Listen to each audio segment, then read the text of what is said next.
Medusa, are you there? What? Are you there? Yes. Are we alive? Are we live on my YouTube or True One Sports? Oh my God, here she goes. Okay, folks, welcome to Paving the Way, Volume 6, Part 2 of the Bret Hart story. This is on One True Sport, the Four Horsemen Network on YouTube, and we are Happy on birthday, Arn. I'm a little late. Happy birthday. Yes, it was Marty's birthday last week. I hope everybody got to appreciate the Enforcer as only you should. And, you know, like I say, you can go rock the shirt I'm wearing to support him and Tully both. This is the Or you can support one of these. They're on my website. I would say, is that from your web? Okay, so Medusa.com, it says I'm fucking fabulous, and so are you. So spread the love, spread the message, and do it with flair that only you get from Medusa. Oh, speaking of flair. MAD USA. We're not worried about him. He and Wendy are getting divorced again. I don't know if you were. They're not even married. They were never were married. I don't know if you saw that he put that out on and this isn't even in the format, but he put that out on Instagram Twitter, or whatever. Instagram or fucking X it's or social, whatever. Yeah, they're going to have their separation or their parting of ways or whatever. Mutual agreement. Agreement. He's lost his ever living fucking mind. Well, and somebody put in the comments, and I responded to it because I can't help myself. It said, Space Mountain is open again. And I saw that. I put that motherfucker never closed. Oh, boy, you're just stirring the pot. Talking about space. Well, Rick doesn't know me from Adam, so it's fine. He does know. Well, the thing is he talks about the hundreds of women that he has had relations with over the years that were not his wives. He says he's had more women than Gene Simmons. What the Gene Simmons and Wilt Chamberlain, right? Isn't that the claim that he's had more women than Gene Simmons and Wilt Chamberlain? I don't know if you like baseball, Medusa. I've got the games on just because they're going in and out. Aaron Judge just hit number 56. The Yankees. Skull Vikings. We're going to the fucking Super Bowl. Oh, God, stop it. Didn't they win? Vikings are on fire, bitches. Better get used to it. I would say they won Sunday, didn't they? Dude, what do you mean? Yeah, they've won every game so far. I'm saying I thought they won. Don't yell at me. I don't follow the NFL as strictly as I should. But anyway. Oh, Lord, CB. Yeah, that comment, it was funny, but I'm putting up there. Darren, welcome in. You mean dust. Just, poof. Yeah, he's old. Couple of things, guys. Put your questions in. The plan is we're going to talk a little Vince and Netflix. That debuts tomorrow. They don't need any help with the marketing, but it is topical. And then we're going to talk Bret Hart, WrestleMania 10 to 11/9/97, the Montreal Screwjob. Yeah, as one of my favorites. Medusa and I are probably going to disagree because maybe Bret screwed Bret. I don't know. Who screwed who? Yeah, well, that's what Vince said. Bret screwed Bret. So it'll be a nice way to bookend it because we're going to talk about Vince and we're going to talk about Bret. But let's first talk about MAD USA, Medusa.com. You can go to Medusa.com for this shirt right here that she's modeling for you. Yes. Pull your hair back. Pull your hair back. I don't have any titties anymore. So. I don't have any more. I love the fact you said anymore. But if you want to see when Medusa did have titties, go to powertown.com. Oh, you're such a dick. And order her Powertown figure that is all the way live. You can also get the Alundra Blaze figure in the 4-pack. Comes with the worst dentist in the world. She's got the single one here. But it does come in collectible. You get Alundra Blaze in the single, or you can get the collection. Isn't the collection Isaac Yankem, Shawn Michaels, yourself, and who's the fourth one, Deuce? Yeah, me, I think. No, it's you, Shawn, Isaac Yankem. Who's the fourth one in your 4-pack? British Bulldog. British Bulldog, thank you. Yep. British Bulldog. So you can get those two. Those are Mattel. That's not Powertown. Powertown, home of Magnum TA, the boss, Greg Gagne, cohorts of One True Sport. People Medusa knows very, very well in this business. Put the first Medusa action figure, 45 years in the business. And as you can see, she's holding her book, The Woman Who Would Be King, forward by the wise man, Paul Heyman. It is now in audio form, I understand, Medusa. I just Correct. finished it. It is available on audio. Absolutely. Good. So if you're a car rider, a commuter, a listener, a gym walker, and you don't sit down and hold a book in your hand, find Medusa's book, The Woman Who Would Be King. It's well worth it. Now, I mentioned Paul Heyman again. This is not in the script, but we keep There things is no loose here. script here. In what we do, there is never a script. Never a script, because he's your man. He's my man. The wise man. He's my was back on, man. he was back on SmackDown Friday, but not on camera. We saw this nice little interaction between Cody Rhodes, Roman Reigns, Georgia Tech Football Stadium.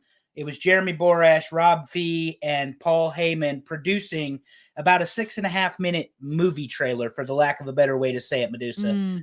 It was perfection. Did you see it? I know, just highlights. I wish I would have. What'd you think? Oh, it is masterful. It is really, not. I'm gonna have to watch it fully before I even comment anything. Yeah, it's Hollywood. It's not professional wrestling, so it's that well done. That defeats everything that fucking he said in his Hall of Fame speech. Well, this is not entertainment; it's pro wrestling. Well, when they bring in the professional wrestling aspect of it, you get this nice standoff between Roman and Cody. And about how Cody has disrupted the Tribal Chiefs world order, and how he's lost the Wise Man and Jimmy Uso and all these other things is fantastic. Really, really well done. The reason I say it's cinematic is it's shot in 8K, I believe. Wow. So, I mean, they just pop off the screen like you're in a movie theater. Wow. Even on my old-ass TV. This TV's 10 years old. It still works. You probably still have rabbit ears on your fucking TV. So. You know how cheap I am. Very cheap. Are you... Never mind. Frugal, but frugal. Yes, frugal. Yes. So a couple things though too. So also, if you go to Medusa.com, MADUSA.com, we have just put up a raffle. So in the raffle is one of these flags, the 5x whatever they had, 5x8. It's this flag here, and there's a raffle. There's 20 spots. It's only $3. You can buy 20 spots if you really want the flag, or just take a chance and buy one. And once they're all full, they're full. And then we pull the raffle. So we have... Is the raffle benefiting anything? You and I hadn't had the chance to talk about this because your day was very busy today. Benefiting... I mean, why the raffle? Just curious. Because a lot of fans ask for different things. Like I'll do really great, like old classic cards. Yep. And they'll watch me sign them, or I'll sign them. They all get autographs for free. So, I mean, if they get it, they win $3. They get that flag and my signature for only $3 if you win. Or you can buy 1 spot, 20 spots, 5 spots. It doesn't matter. But people love the raffles, and there's different items all the time. So it just depends on what I feel like putting up. It might be an action figure. It might be a book. It might be a flag. It might be a card, something. So, yeah. It might be a 12-hour stream where you just start digging things out of your storage containers, ma'am, that you have kept. No, that's called an auction. And so they've been asking for another damn auction. So I've only done 3 auctions, and they want one in November. Or end of October, November. So I might do one, and I go through all the bins. It's monster trucks and wrestling and whatever, and a few extra little things. And I pull out like old ring gear and old monster truck stuff, or it could be fire suits, helmets, shoes, ring gear. And then they're all up on the on the auction. And then they bid live bidding right there. You watch the bids come in. It is so freaking cool, dude. It's so much fun. The auctions are fun. The big item, remind me, the last time was one of your Alundra Blaze outfits. It was an Alundra Blaze. Yeah, I had 2 Alundra Blaze outfits. The ones I wrestled with Bull Nakano. And the one that I got rid of had all of Nakano's makeup on it, like on the one side. So it was really cool. So that thing went for $5,000. Yeah. Yeah, I saw that part. But what I was saying is it's high quality items that you're also ring gear, and they're all signed. And they're all autographed. You get to watch them autograph. I know Medusa had specific.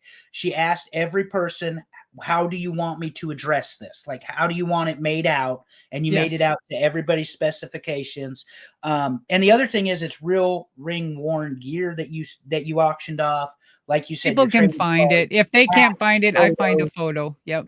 Yeah. artwork, whatever it is, you Mm-hmm. definitely have done. So that's and and like you said, you've got wrestling, which is all fine and well, but you also have the monster trucks and everything you did post wrestling career and what you're doing now. So there it is, Hot Wheels Pink. Remember, you never sell a Hot Wheels monster truck, Medusa. I love that story where they said it'll never market, it'll never market. A pink monster truck, Medusa, will never sell. That's why we're never going to have a pink Hot Wheels truck or car.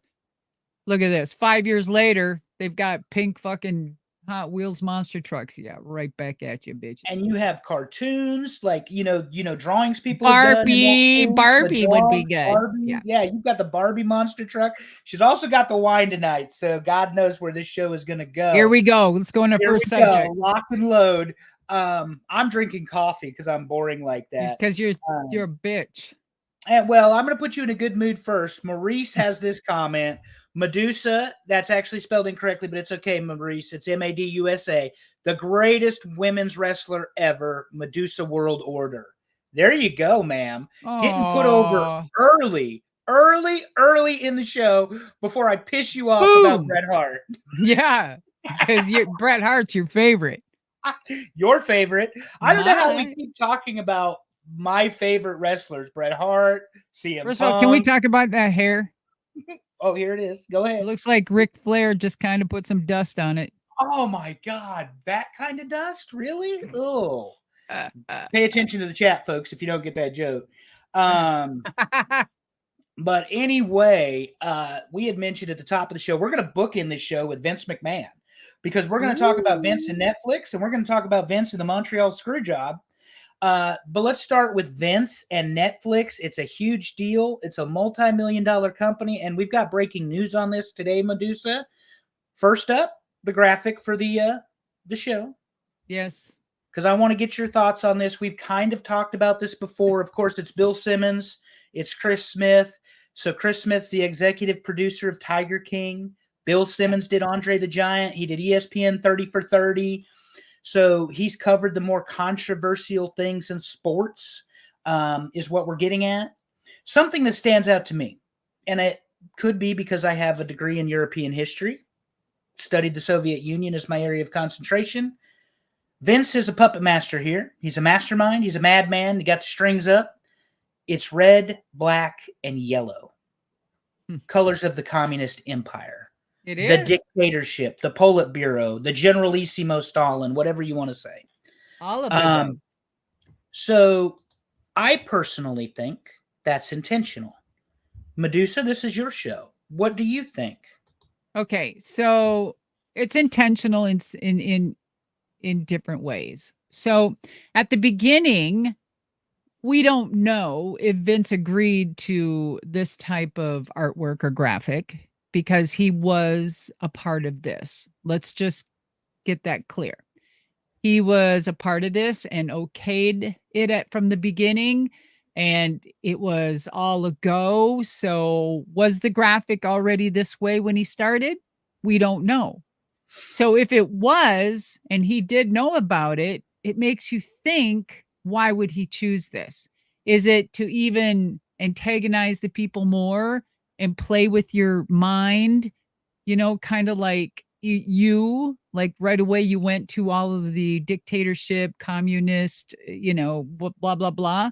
Is it a kind of a MK Ultra effect? You know what I'm saying? Is that what he had on everybody? You know what I mean? So, dude, I thought it was a just mastermind genius. The artwork of this whole Netflix series. It immediately grabs your attention. It immediately evokes a response, and that is what art is supposed to do. Whether it's inside a wrestling ring, listening to music, viewing a painting, you are supposed to give a response. The work is supposed to elicit a response. And I think we take that for granted sometimes as wrestling fans, Medusa, and even like you as a professional wrestler. You say, I hate wrestling. Sometimes you hate wrestling. I hate wrestling. But I hate wrestling. But we all loved wrestling at one point, and there was a reason that we loved politics. Wrestling. I hate, yes. Yeah, so it's not that you actually hate wrestling. You No. appreciate the sport, the competitiveness. I still your hate the fellow- old men mentality, wrestling, political bullshit. Yeah. And it's still there. and that's very fair. So a month ago, I had said that I think that this Netflix show is going to be a burial. I thought that this was a good way for WWE to separate themselves from Vince. Apparently, they had nothing to do with it. Although not Tony Khan, excuse me, Nick Khan and Bill Simmons have some sort of relationship previous. So I don't know how much I believe. But this is what we saw today. And I'm going to put it up on the screen and I'll read it for those listening to this later. I don't regret participating. This is from Vince McMahon, by the way. I don't regret participating in this Netflix documentary. The producers had an opportunity to tell an objective story about my life and the incredible business I built, which were equally filled with excitement, drama, fun, and a fair amount of controversy and life lessons. Unfortunately, based on an early partial cut I've seen, this doc falls short and takes the predictable path of conflating the Mr. McMahon character with my true self, Vince. The title and promos alone make that evident. A lot has been misrepresented or left out entirely in an effort to leave viewers intentionally confused.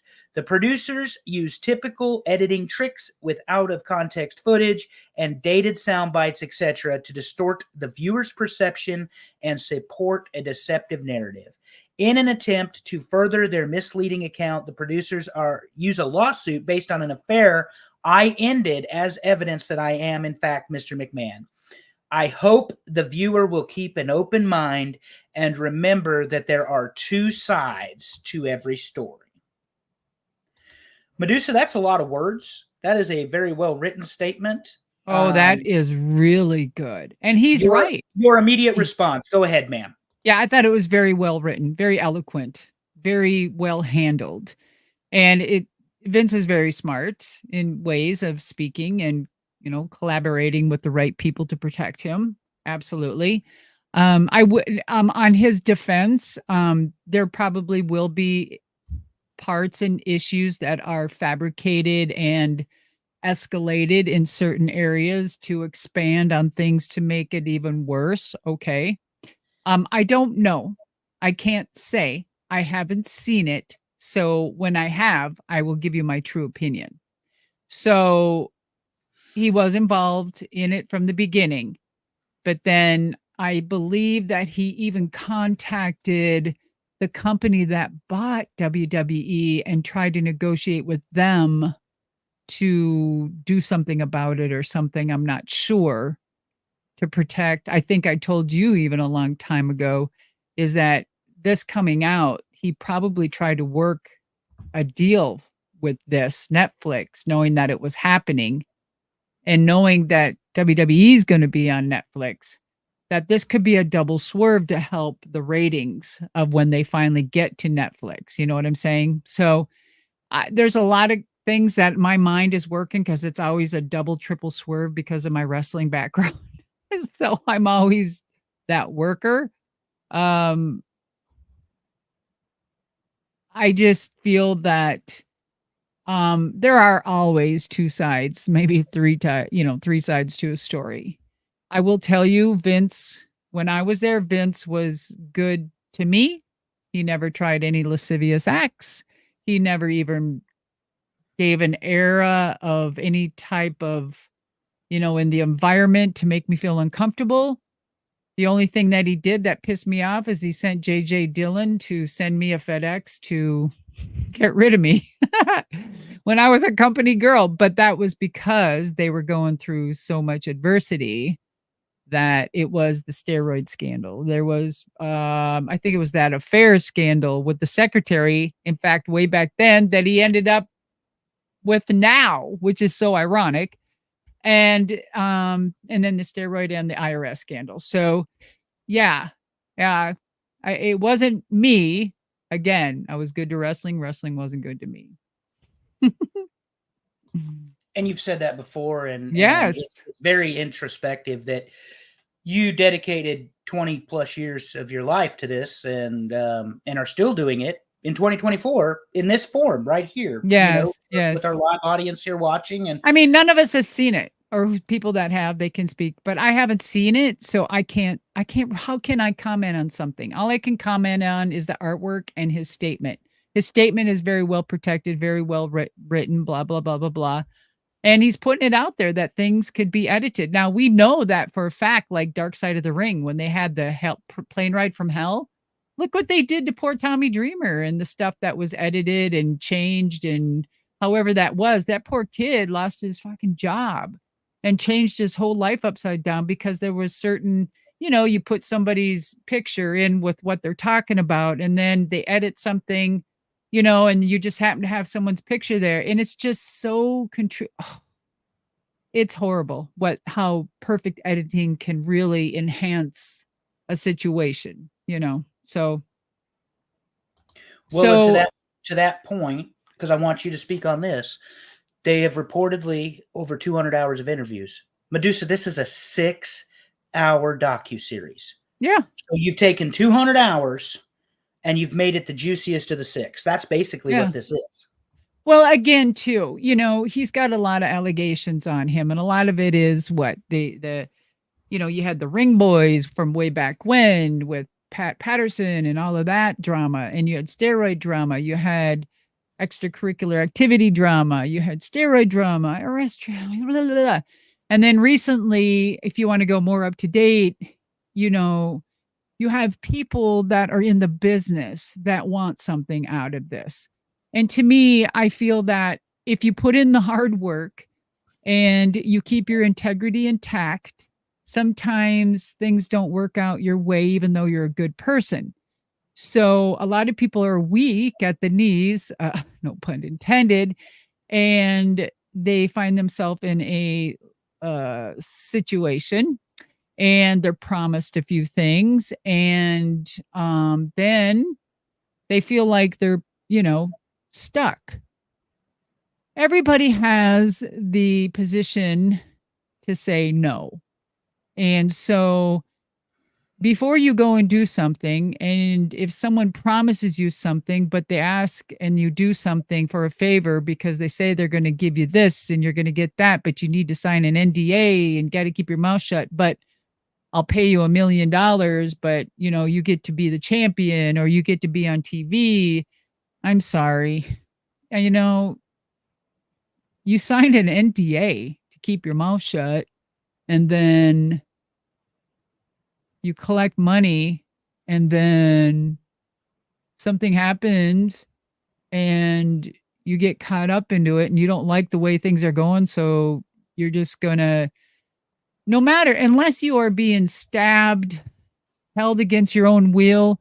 But I think a lot of these people that did sign the NDAs got their money and walked away and kept their mouth shut. And I just, to me, that's on them. I don't think there was a gun held to their head or, they got stabbed or maybe they were raped. But I feel that if I was in that situation, I know to say no. I know if I'm in a compromised position or situation to get the hell out, not put myself in that position just for a career boost. Sorry. Maybe that's why I got told no a lot. Maybe that's why I didn't get the big money or anything like that, because I basically told everyone to fuck off. But, and I just, whatever, So never signed an NDA, never made $1 million. And while one of those things is not like the other, maybe they have one thing to do with another. Now, what this follow-up, I want to mention this because you said it, that TKO may have reached out to try to squash this. Yeah. That was apparently confirmed today.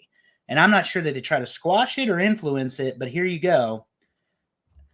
This is from WrestleOps reporting from Puck News. After seeing early footage of the docuseries surrounding him, Vince McMahon tried to buy the project back from Netflix. Vince had Endeavor's Ari Emanuel chime in too, also voicing concern about the doc's treatment of Vince's alter ego.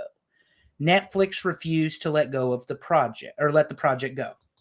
So the reason I'm going to say this, Medusa, is, and I want your opinion because you worked with the man, Other than Bruce Pritchard, something to wrestle with. The podcast, hours upon hours. And JR would say otherwise, I guess. But Bruce is probably the closest to Vince we're ever going to get of hearing the Vince story. Now, JR would argue that he was, as close to Vince as anybody. But I think Bruce is probably as close as we'll ever get to a Vince McMahon story until this Netflix docuseries. Netflix has the opportunity to set the market, tell the story, set the tone, and make all the money that they want to make, and get all the press and all the attention and all of that stuff from this story. Is that accurate, or do you see it a different way from the Netflix wanting to maintain control of this story? Well, if they had control from the beginning, and I guess it's called, damage control on Vince's part if they wanted to buy it back and, they just didn't want it out there. I can understand that. I'm not saying it's okay, but I mean, that was probably the reasoning for doing that. I don't know. I don't know. I don't know. I was never one of those girls. I was never in those positions. All I can speak is for me. I would have never put myself in one of those positions to be in that situation. So good, bad, or indifferent, my integrity is never for sale, right? And so as far as people like that want to buy things back, it's sometimes it's damage control, right? Trying to collect everything before it gets out there. But with today's thing, it's so hard, you can't. And Netflix wasn't going to give that up. No, I don't know. I can't comment on the docuseries because I haven't seen it. I'm just going to keep repeating that. Well, you'll be able to comment on the docuseries next week, ma'am, because it drops tomorrow. Wow. But I 100% agree with you. There's no way in hell Netflix gives this story up. No way. None. And I mean, even he doesn't have enough money to buy them out for that. I don't know. Maybe, like I said, maybe he's going to maybe he could make a deal because WWE, shit, they're going on Netflix, but it's too late. If it's coming out tomorrow, it's already in the books. No, it's done. It's a done deal. It's all part of Netflix. And I even had speculated, was this the closing term and condition that regardless of Vince's legal position, Netflix, in order to bring Raw on and pay $1 billion to WWE over the next 5 or 10 years, whatever it is, I think it's 5 years, we want exclusivity. Some people have said that's probably not true because it's an independent project. But I don't know how independent it is when you see some of these incestuous relationships you've got going on between TKO, WWE, and Netflix. But I can assure you I will watch all 6 episodes and if nothing else, report back. But you and I both It's going to be interesting. Is there anybody that you've heard of that is in it, just spilling their guts? They've interviewed, obviously, Vince, Paul Levesque, Bruce Pritchard. I believe Stephanie may have made an appearance, maybe not. So this is all got to be early then. Yeah, you know what I mean? When things were good. Yeah. Well, and the whole thing is that it changed when he got sued by Janelle Grant. And they dropped that 134-page lawsuit. And the one thing that I think this does, so you got to think about it though. Everything that they put together on that lawsuit or anything of an NDA has to be speculation then. Right? Because they don't know the truth yet. Well, no, the truth has not been adjudicated. That is correct. Correct. We have a very lengthy allegation, and we think we can verify we have a broken NDA. And what I mean broken NDA, I mean on Vince's part because he never submitted the payment. So that's what they may be able to prove. Now, the federal government. But didn't she break the NDA by sharing? She absolutely broke the NDA, but her position is, I didn't break the NDA because he didn't pay me. So there was a payment plan apparently agreed upon. That's part of the accusations, and he didn't pay her. And when he didn't pay her, well, was there agreements in the NDA she didn't fulfill? for him to break the payment. Who knows?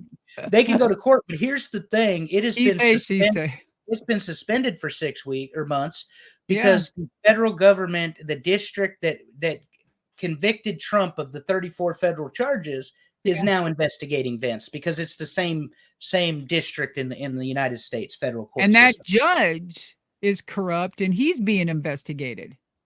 Correct. So I mean, this is just a shit show. 100%.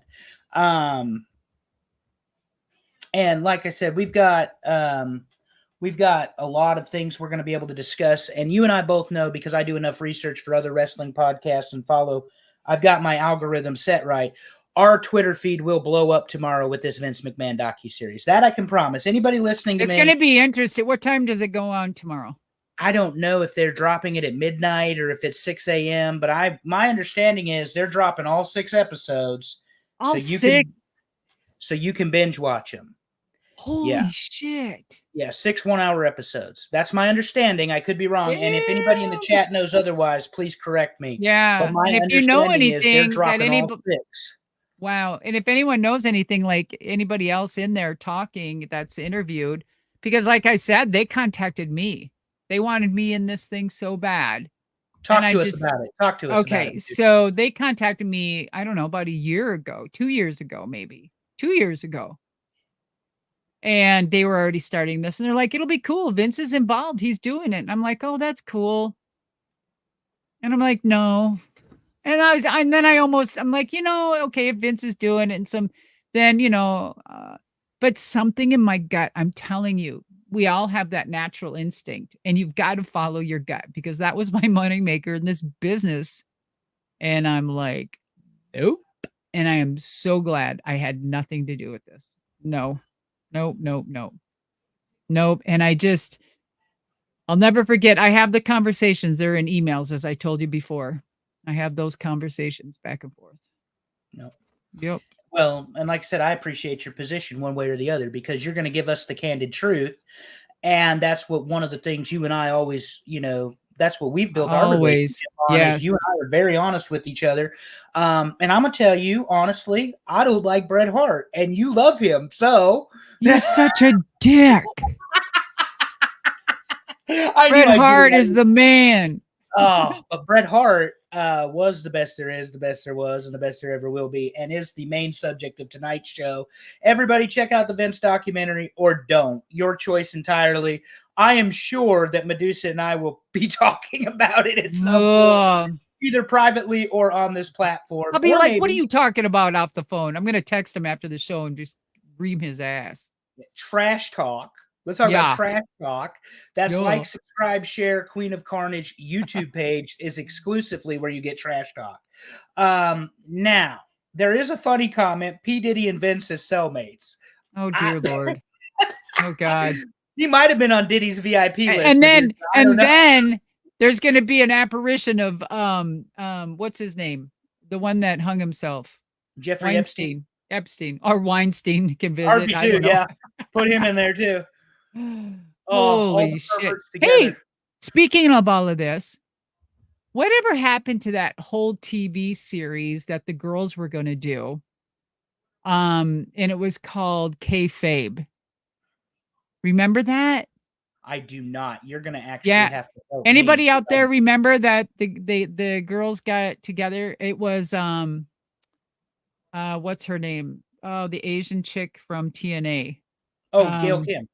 Gail Kim. Oh my God. It was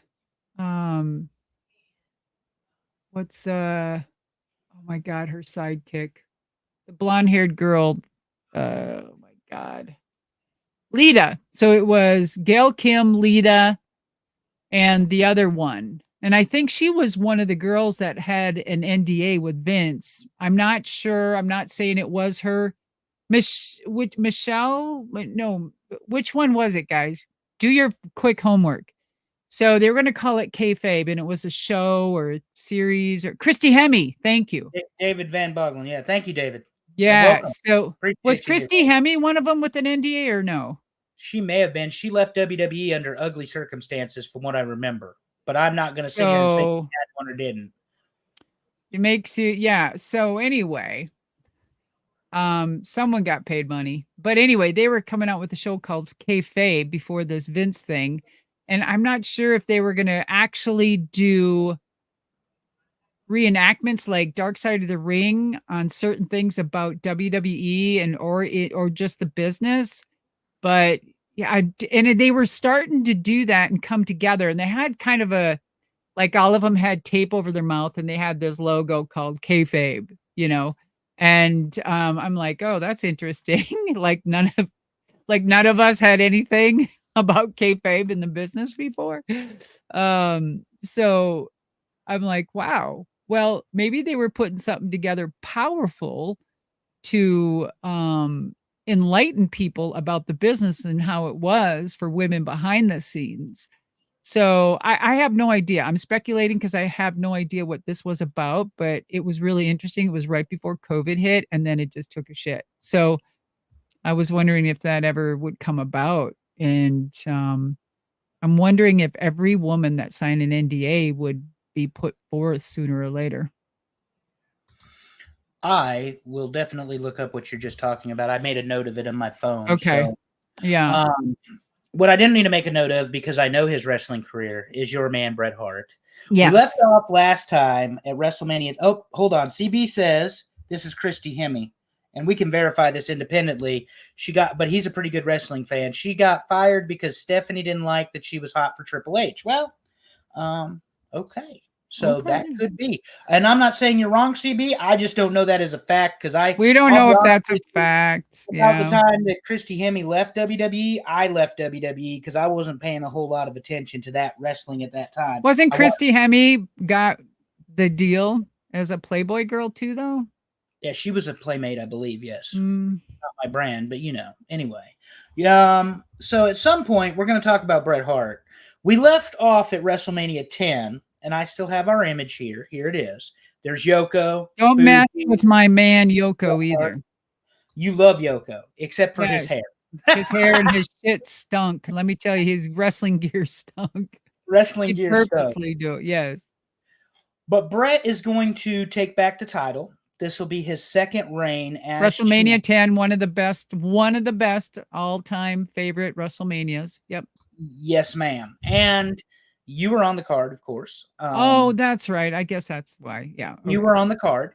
But I'm being arrogant, so there you go. You know, your match is often overlooked. Don't take this the wrong way. But it's Bret Hart that does it twice. First, they open with him and Owen. And we talked about that last time. Yeah. And then he wins the title in the main event against Yoko. So you're stuck somewhere in the middle. And then there was this ladder match you might have heard of.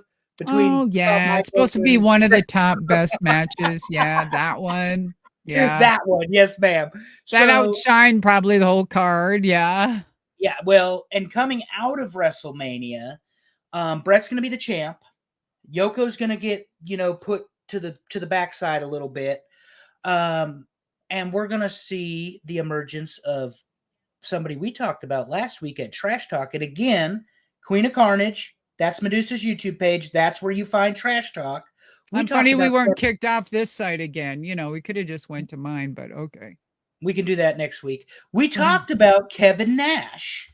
So Kevin Nash, 1993, comes in as Diesel, as you see here. The glove, the singlet. There's one guy that was overpaid with his non-wrestling ability. Yes. Was Diesel? Yes. Okay, so Diesel's overpaid. Well, you think? Yes, you think he fucking yes? Oh no, It wasn't because of his skills in the ring, really. So in WCW, he's Master Blaster, he's Oz, he's Vinny Vegas. They call him, he gets a release, and so in 1993 he joins WWF. He's Shawn Michaels' bodyguard. And he's featured with Shawn. Didn't he walk through the wall doing something in WCW and fall on his face? I mean, no, that was Shockmaster. That was Dusty's brother-in-law, Fred Ottman. Oh, I thought for sure it was Nash. No, it wasn't Nash. But Nash, as you call him, Diesel, whatever, he will be the bodyguard until 94. They're going to break up him and Michaels. But this is the click. It's him, it's Razor, it's Waltman, it's Michaels. I mean, this is the clique. Triple And H. they have a lot of influence, and they've got Vince's ear. Triple and H. Vince, Triple H wasn't there yet. Not yet. He wasn't there yet. But Mm. he was coming. Anyway. I know. Look at your hair. Vince is out because of the steroid trial and the neck surgery. Mm-hmm. But King of the Ring 94, Diesel gets a title match against Bret Hart. It will be the first of their 3. Anvil comes back, interferes in the match, causes a DQ. Later on that night, Owen becomes King of the Ring. And they'll go on to SummerSlam to have their cage match, which is fantastic. That infamous SummerSlam cover shot photo magazine. Yes, talk to us about it, please. No. The SummerSlam 94. Undertaker versus Underfaker. We got Bull Nakano versus Alundra Blaze. We've got Shawn Michaels or Bret Hart, versus Owen Hart for the title. That match went heavy. But the reason I mention this King of the Ring match, it's not the best of the 3. It's the first of the 3. And Bret Hart was tasked with carrying Kevin Nash to a who didn't carry Kevin Nash. Well, this one's 25 plus, Medusa. 25 plus minute match. Talk to us about Bret Hart and his ability in the ring to carry a legit 7-foot athlete like Kevin Nash 25 minutes. Well, again, it was Bret Hart that made that magic work. And of course, he probably knew he had a lot on his hands because, Nash just would trip over his own feet and probably didn't have the ring psychology or anything like that. So he probably gave himself to Bret in that situation. And he had to for it to last that long and be, acceptable. So everything 110% went to Bret in that match. Absolutely. If you call it a match, it was just a psychological fuck to keep it going. Well, like I say, 25 minutes. Bret Hart does his Bret Hart thing. He's going to work some leg. He's going to go ahead and he's going to use some technical wrestling. He's going to sell for Kevin Nash. You're talking about Owen or Bret? Bret. Yeah. Okay. You just said Owen. What'd you say about Owen? Nothing yet. You did. You did mention Owen, I thought, just now. That he and Bret had one of the best matches ever. Okay. And we're going to get to SummerSlam where they have the cage match. But this particular match, King of the Ring 94, not Queen of the Ring, by the way. That wasn't until 2023 or 24. So there you go. But King of the Ring, well, no, that's how long it took. Yes, I know. It's 30 Years it took to get a Queen of the Ring. But this match ends in a DQ. You're queen, I'm king, bitch. That's right. Yeah, probably. Diesel hits the jackknife. Anvil interferes, saves the title. And the reason he saved the title is Owen's going to win King of the Ring later in the night. And he's going to wrestle Bret at SummerSlam for the world title in the big blue cage. But the match on Kevin Nash, the match with Kevin Nash for now. Kevin Nash is getting his first push. Vince is very This is 1994. 94. Yes. Shane McMahon is allegedly very high on Kevin Nash to the point where he named him Diesel. That came from Bruce Pritchard's podcast, where it was Shane McMahon who named Kevin Nash Diesel. So when you've got that kind of push from the office, but you're not going to win the title, but you trust Bret Hart, what does that say about Bret, not only the worker, but the business professional in this case? Well, they put the trust in him, and WWE knew what they were doing. So they were building a talent, which was Nash, and then they knew they had everything into Bret to carry this. They knew it was going to be pulled off because Bret is that good. That's the seasoned. I call them seasoned. Those are seasoned workers. And so, not that Nash did much.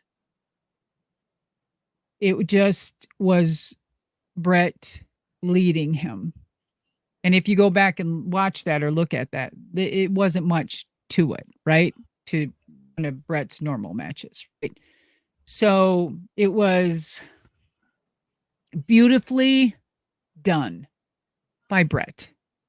And so when that was pulled off, then that's when they continued and said, let's continue with Diesel.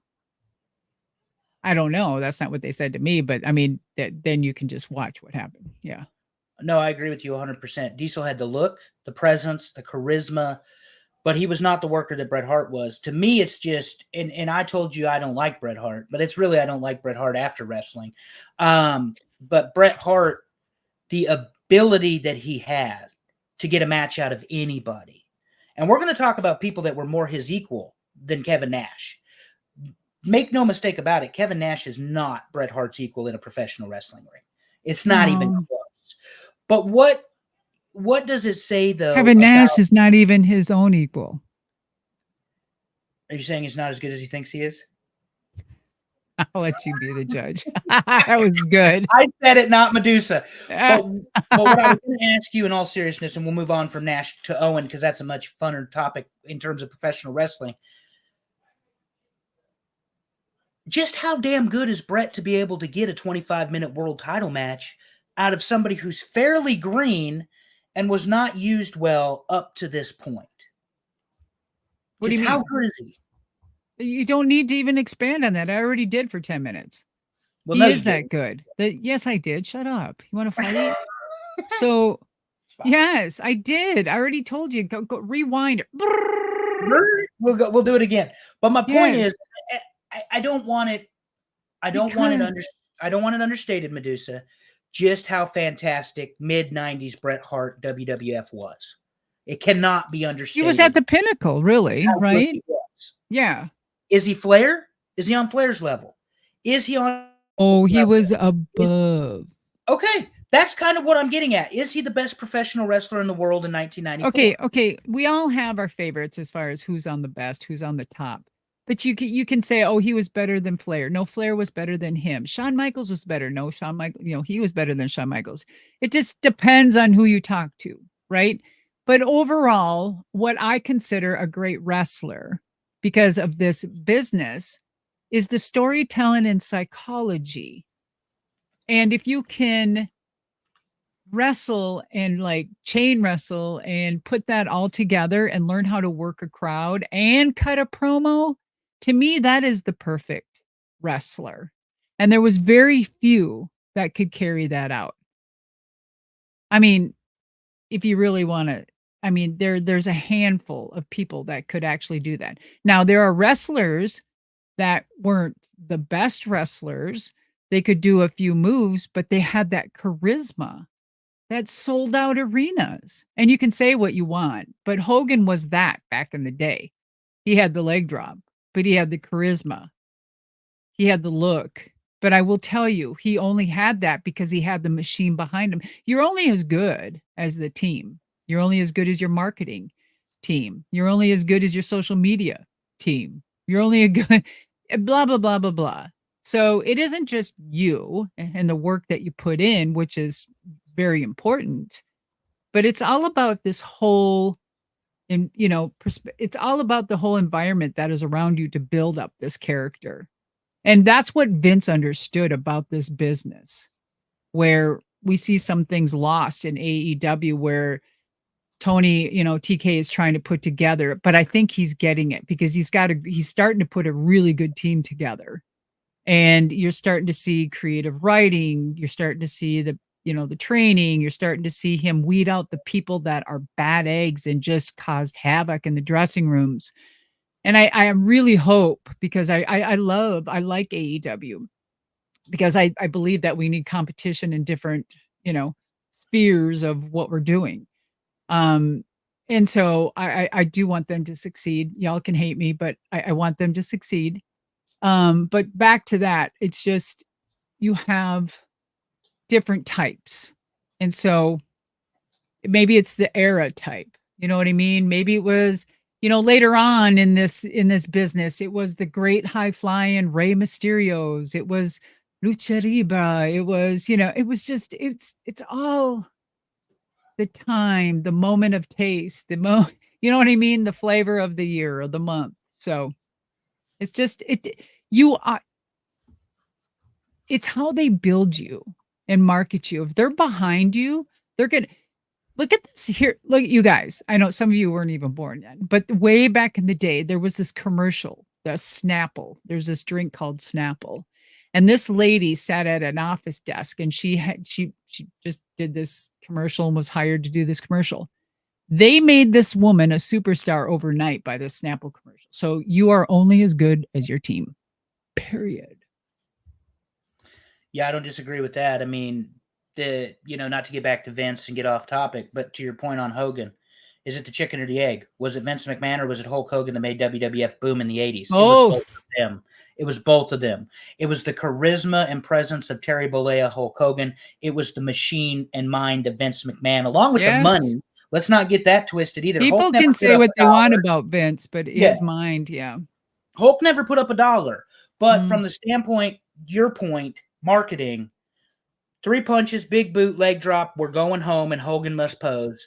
That, but we all popped for it. You still popped. You knew it was coming, and you popped for it anyway. But that's kind of like Bret Hart, Russian leg sweep, elbow off the second rope, into the sharpshooter, backbreaker sharpshooter. You know what's coming, at least in his early years when it was semi-choreographed. You still popped for it. You knew he was never going to get a 3 count on a Russian leg sweep. You still popped for it. So, and Bret, like we've talked about before, was an artist. And moving on from Diesel, they'll come back to that match at some point. But moving on from Kevin Nash, moving on from Diesel, he gets Owen at SummerSlam. And he gets him in a big blue cage. Now, there's one reason. Actually, there's 2 reasons I mentioned this to you. Number one, you were on the show, and we will talk about you and Bull Nakano at some point. Because all of your fans love Bull, and they love you.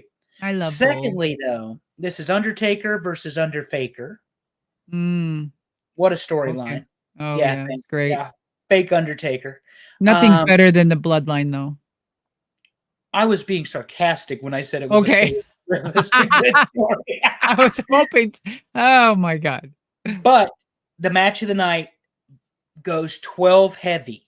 12 minutes, according to Bruce Pritchard. Again, something to wrestle his podcast. Yeah, did you notice, though, back in the day, when I say back in the day, it could be 10 years ago, but we used to have longer matches when we wrestled. It wasn't just 3 minutes. If you look at my matches, even with Bertha Faye and stuff, sometimes they were, they were longer than 3 to 5 minutes than they are today. I think the matches are cut short. Maybe it's just the women I'm noticing still, but a lot of promo and acting and vignettes is happening. It's very Hollywood. Yes, it is very Hollywood. This match went 12 minutes long. 12 minutes. Supposedly affected the main event. But nothing would have saved that main event. It was awful. Paul Bearer walks out with the urn, and there's this light show thing, and it's hysterical. But 9 or 10-year-old me thought it was fantastic because the Undertaker was back. But the real Undertaker. But the match itself, these guys told a story. Bret Hart with a superplex off the top of the cage, Owen selling, Bulldog involved, Neidhart involved. You got to imagine Bret and Owen just went down there to tear down the house and tell everyone, follow that. Just follow that. Your thoughts, Maybe. man. Well, he's not the person that would go back in the dressing room and say that. But he could actually go out there and execute it and walk back with confidence and know that everyone was going to have a tough time. So with Bret, I mentioned that we're doing Owen. Yeah, you're 100% correct. He didn't have to say it. He knew he was the best. Excuse me, could you say that again? He didn't have to say it. He knew he was the best. Say it one more time.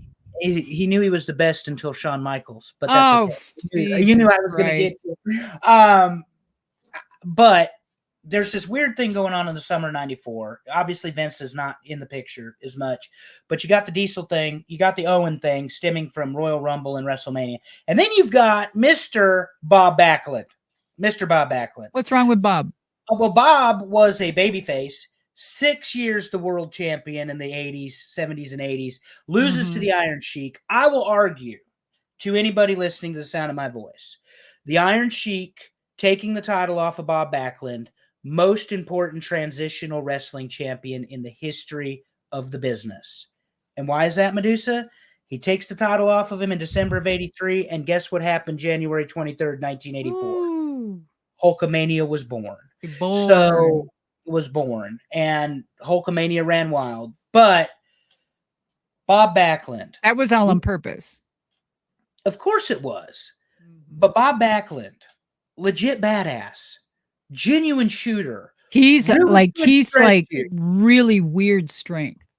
That guy Tell us has about it. Please amazing tell us about strength. your time with Bob, because you alluded to it a little bit last time. And Okay. I got some great stuff and on Bob. Bob please. Backlund. So when I worked there, he was so kind. He was so nice to me. So we would travel.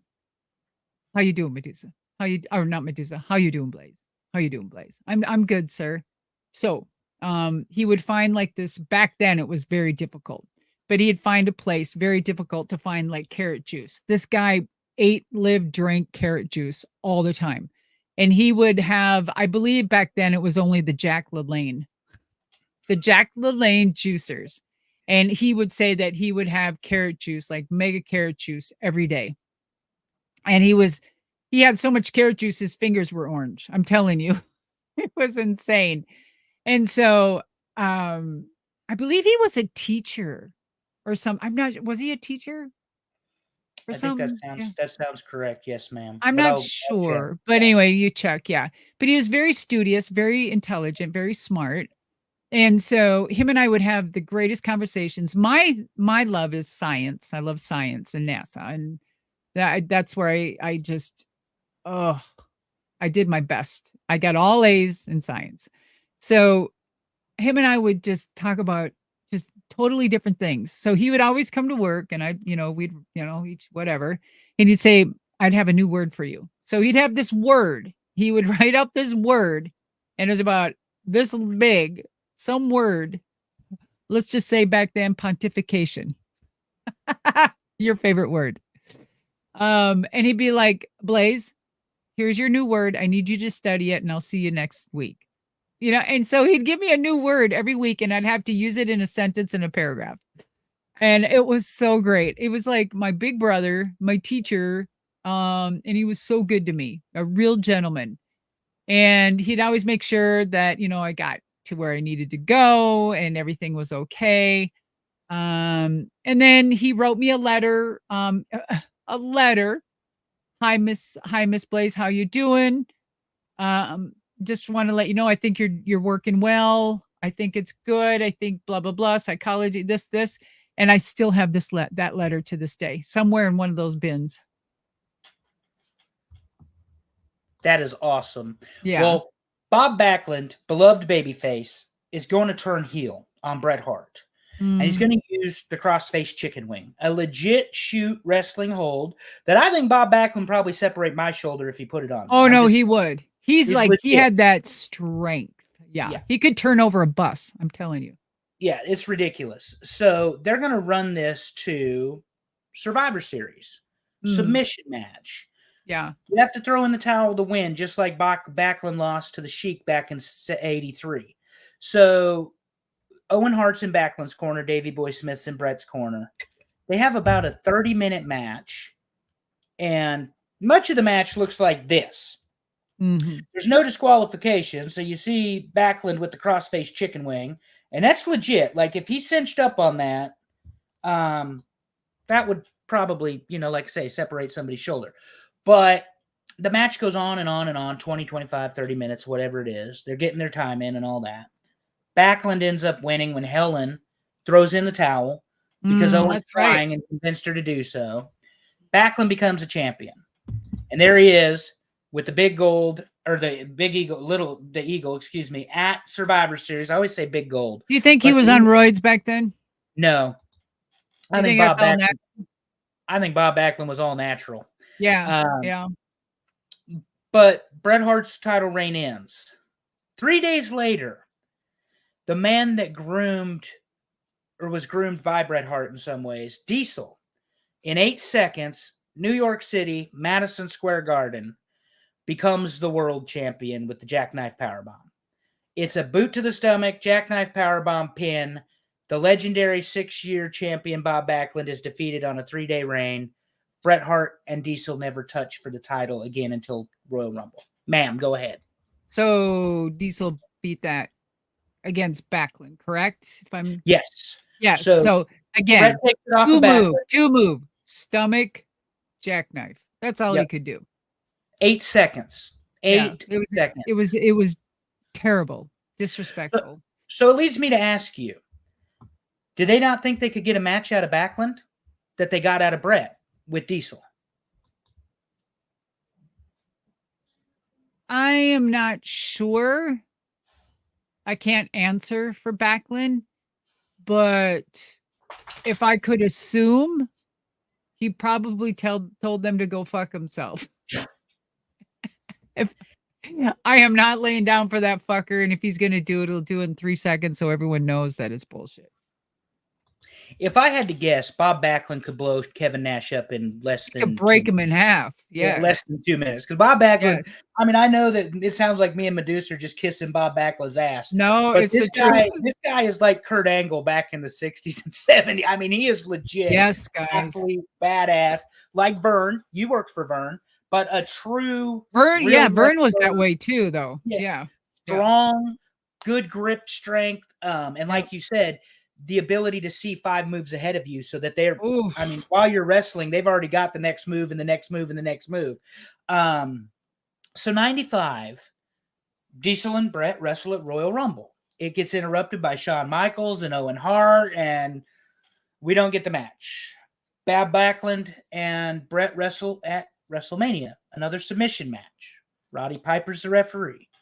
Then we get another rivalry with Jerry Lawler.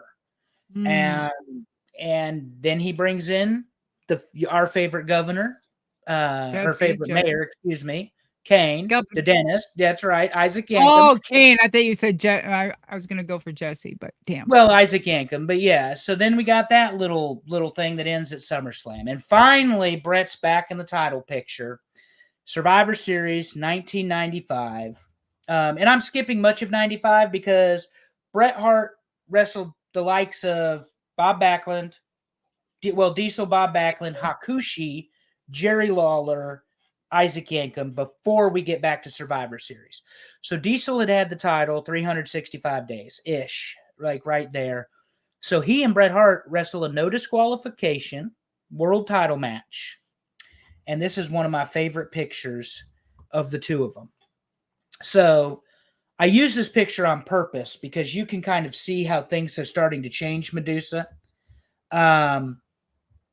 Diesel's got that cool look about him. You know, this is right after, by the way, I think you're gone from the company because this is November of 95. So you would have been gone and on Nitro by that time, I believe. Yeah. Okay. Well, I don't want to open scabs or anything, but Bret Hart, Diesel, 95. This right here, this match is largely considered Diesel's best wrestling match he ever had. Again, with Bret Hart. With Bret Hart. Yes, ma'am. Yeah. Yeah. He had some good Again, it just validates everything about Bret, young man. He had good ones with Shawn Michaels too, but it's okay. We'll give Bret his flowers here. But Bret Hart, Diesel goes for the jackknife. Bret falls down. Bret hits him with the small package, rolls him up. Diesel 2 power bombs after the match, but Bret's the champ 3 times, world champion. They put the title back on Bret Hart November of 95 because they're getting ready to put it on Shawn Michaels. But before we get there, we're going to wrestle Davey Boy Smith in December. And then Bret Hart, for only the 2nd or 3rd time, is going to wrestle another friend of yours, The Undertaker. Yeah. Who's wearing that mask contraption because, remember, Mabel broke his face. I don't know if you remember that or not, but Mabel broke his face with the leg drop.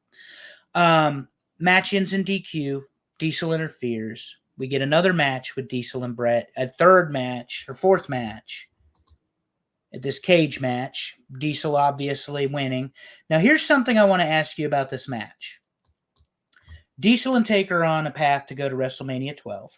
Shawn and Bret are going to WrestleMania 12. But Diesel, Undertaker, and Bret reportedly are laying the match out. Now, Kevin Nash has told this on multiple shoot interviews in his podcast. Bruce Pritchard's retold this story, so I don't have any reason to not believe it's true.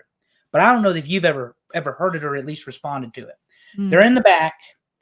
They're laying the match out. You know how this works. It's all political. A lot of fuck you, blah, blah, blah. Bret does not want to take the jackknife powerbomb because the finish of this match is Undertaker coming up through the ring, pulling Diesel down, allowing Bret to escape the cage because that's a WWF rule. But before that was supposed to happen, he was going to take the jackknife, which is the finish. Bret refused to take the finish. Undertaker supposedly looks Bret in the face and says, Bret, not everything is fucking about you. Is this plausible to you, Medusa, that this actually happened? Sure. It could have. I mean, sure. I mean, because Taker was kind of a locker room leader, right? Like the one the boys could go to and talk to and trust and yeah. And plus, you know, he was building himself as part of the main kind of a outcast, meaning not an outcast, but an individual within the business, but still one of the boys, but yet placing himself in his own way or unit and being important. You know what I mean? Not putting him in a group per se, but aligning himself with trust with the boys. So kind of a leader. So they would listen to him, you know. Shawn Michaels had his involvement with certain people from the company and corporate that could do him well. So he favored himself with certain persons,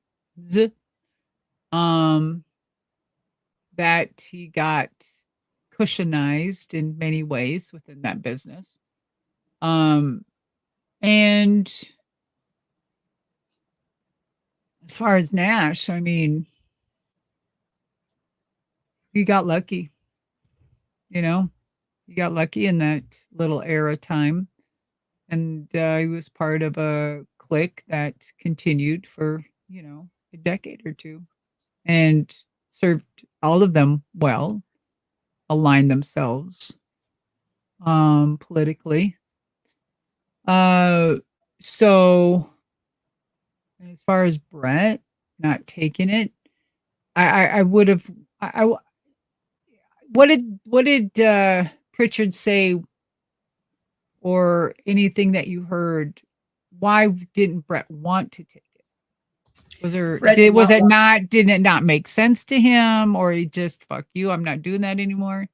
He said it would make him look weak because he took the tombstone before the disqualification at the previous pay-per-view, and he'd be taking the jackknife here before this particular finish, where, again, they're building to Undertaker Diesel at Mania, so Undertaker's going to stop Diesel from winning the world title by pulling him down into underneath the ring. It was going to allow Bret Hart after the jackknife. But that was supposed to happen after the jackknife. That is correct. The jackknife never happened. Bret got his way. They never went to the jackknife. So what happened? They just pulled him down. Yeah. Just pulled him down. Undertaker popped up, cut part of the ring, pulls him under, and then when he comes back up, Diesel's got like a white streak in his hair from where he supposedly was taken to hell and back or whatever. The story they were telling. But yeah. So what happened? Yeah. So whatever happened to Bret right before that, you know, it had to be a reason. So here's my thinking is that you needed Bret to be kind of out of it or knocked out or, you know, so he wasn't really taken away from what Taker needed to do to Diesel. So that's probably why they wanted to give him the jackknife. So he was kind of out so they could, you know, shine and do what they were going to do. So all the attention was on them, which makes sense, but I don't know.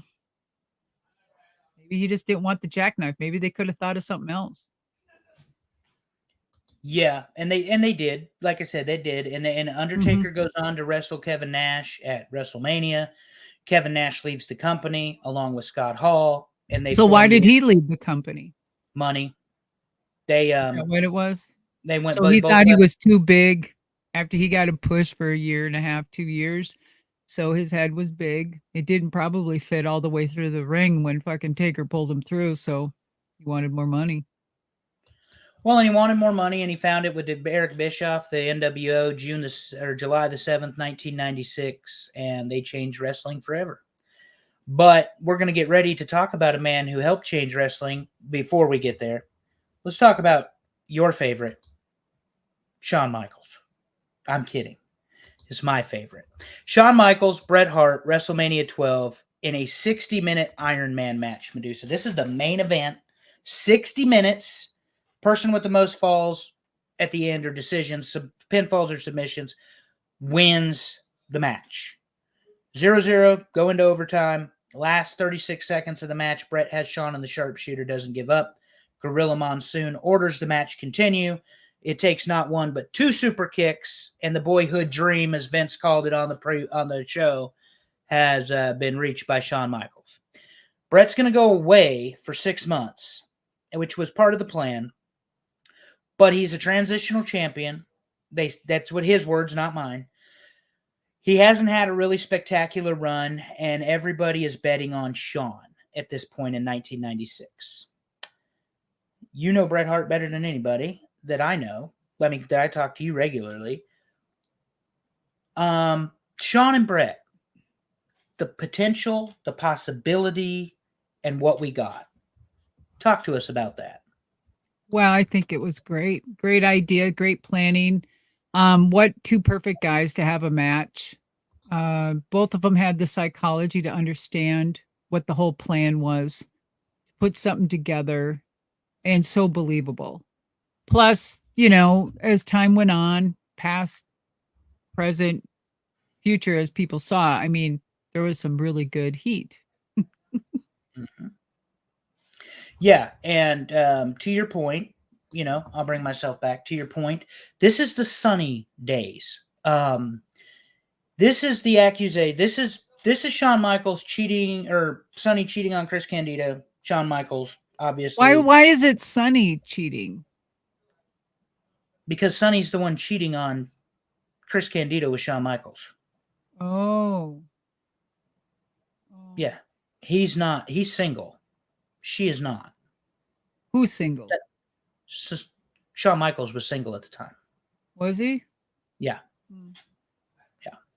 Or maybe he had a girlfriend in every town, but he was not committed to anyone. Let's put it that way. So wasn't Chris Candido in the business at the same time when it was sunny days?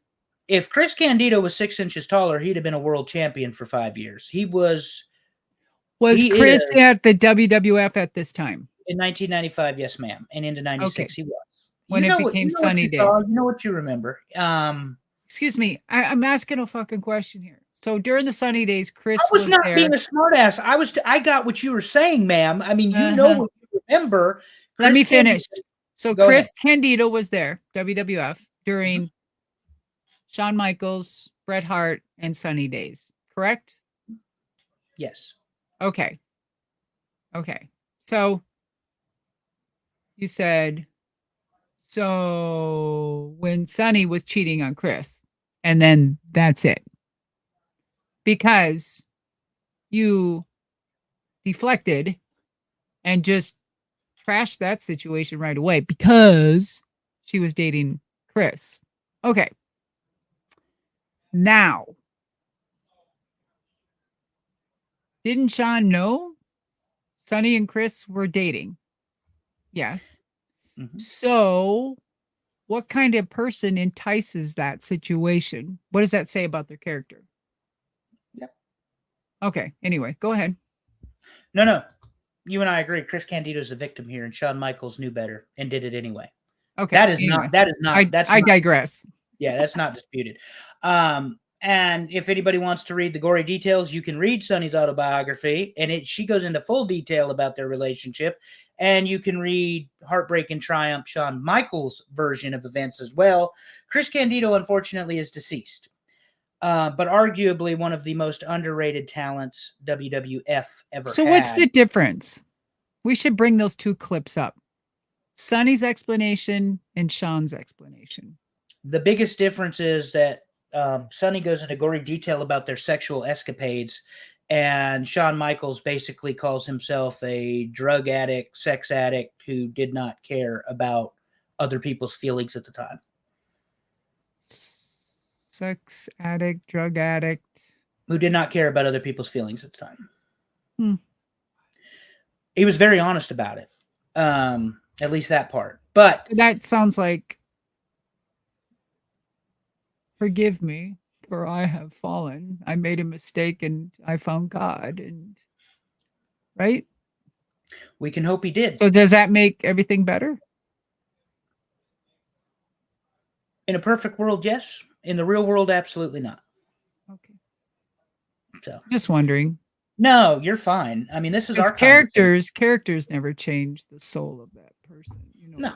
That. And that's the thing. Shawn, this is the same man on this run. We're talking about 1996. He's going to wrestle the Bulldog a couple times. And then he's going to have a program with Vader.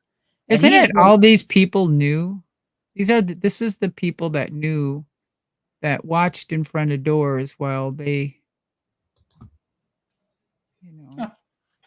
did things. They all knew. And it was so why is this Vince McMahon docuseries on Netflix? So, what about the people that actually did some heinous shit? Well, I don't know that Vince didn't do heinous shit. I don't know that he did either, but okay. Yeah. Okay.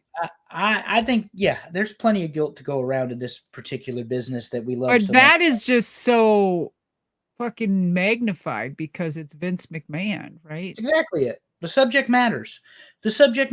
I mean, you get some guy that killed somebody, blah, blah, blah. It's not.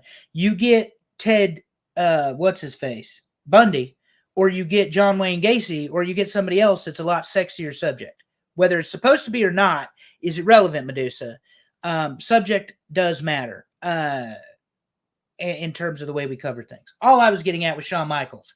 You're talking about his character. I'm going to move on from Sonny, but he's going to scream and holler at Vader in the ring at SummerSlam, yell at him to move, be very unprofessional as your world champion. Guess who never did that in the ring? Who? Bret Hart. Bret Hart. Bret Hart wrestled Vader too, and he never did that to Leon. But Bret Hart has another issue coming. Are you barefoot? What's that? Are you barefoot? Absolutely not. Oh. I wear shoes on this program just for you. And if any of you watched our previous episode, you'll get that joke. But no, Bret Hart is going to be instrumental in the rise of Stone Cold Steve Austin. And Stone Cold Steve Austin, everybody thinks it was, at King of the Ring when he beat Jake Roberts. You talk about your Psalms, you talk about your John 3:16. Well, Austin 3:16 says, "I just whooped your ass," and the next day it's over the top and it's whatever. It didn't happen like that. Austin was not an overnight immediate sensation that everybody wants to remember him as. It took time. And the person tasked after SummerSlam with bringing it out of Austin is your man. Bret Hart. So the Bret Hart was the magic of many people's careers. So what happens is that a company sees that in somebody, and they can use him or them as a tool to escalate other superstars. And that happens a lot in this business. You'll see someone have, certain strength or control or, in their career over their boss, but yet it's the boss that does have that control because certain people have that innate ability to perform well by creating other people superstars. And Bret was that. Bret brought that out in every single person he wrestled. 100%. And for my money, you can't find more meaningful, impactful wrestling during this era than right here. When you have Bret Hart the technician, the veteran, the 3-time world champion, taking on somebody who don't trust anybody, don't give a shit, Stone Cold Steve Austin. He has not stunned Vince yet, but we're going to get there. But this is Survivor Series 96. This is Madison Square Garden.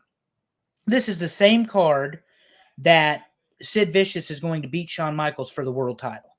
This is the same card Undertaker versus Mankind takes place on. This card is stacked. This is a sleeper pay-per-view for anybody who loves professional wrestling. But for my money, this is the match of the night. Bret Hart, Stone Cold, not Shawn Michaels, excuse me. Bret Hart, Stone Cold. And Stone Cold goes for the $1 Million Dream because he's not using the stunner, or he is using the stunner, but he did not use it in this match for the win.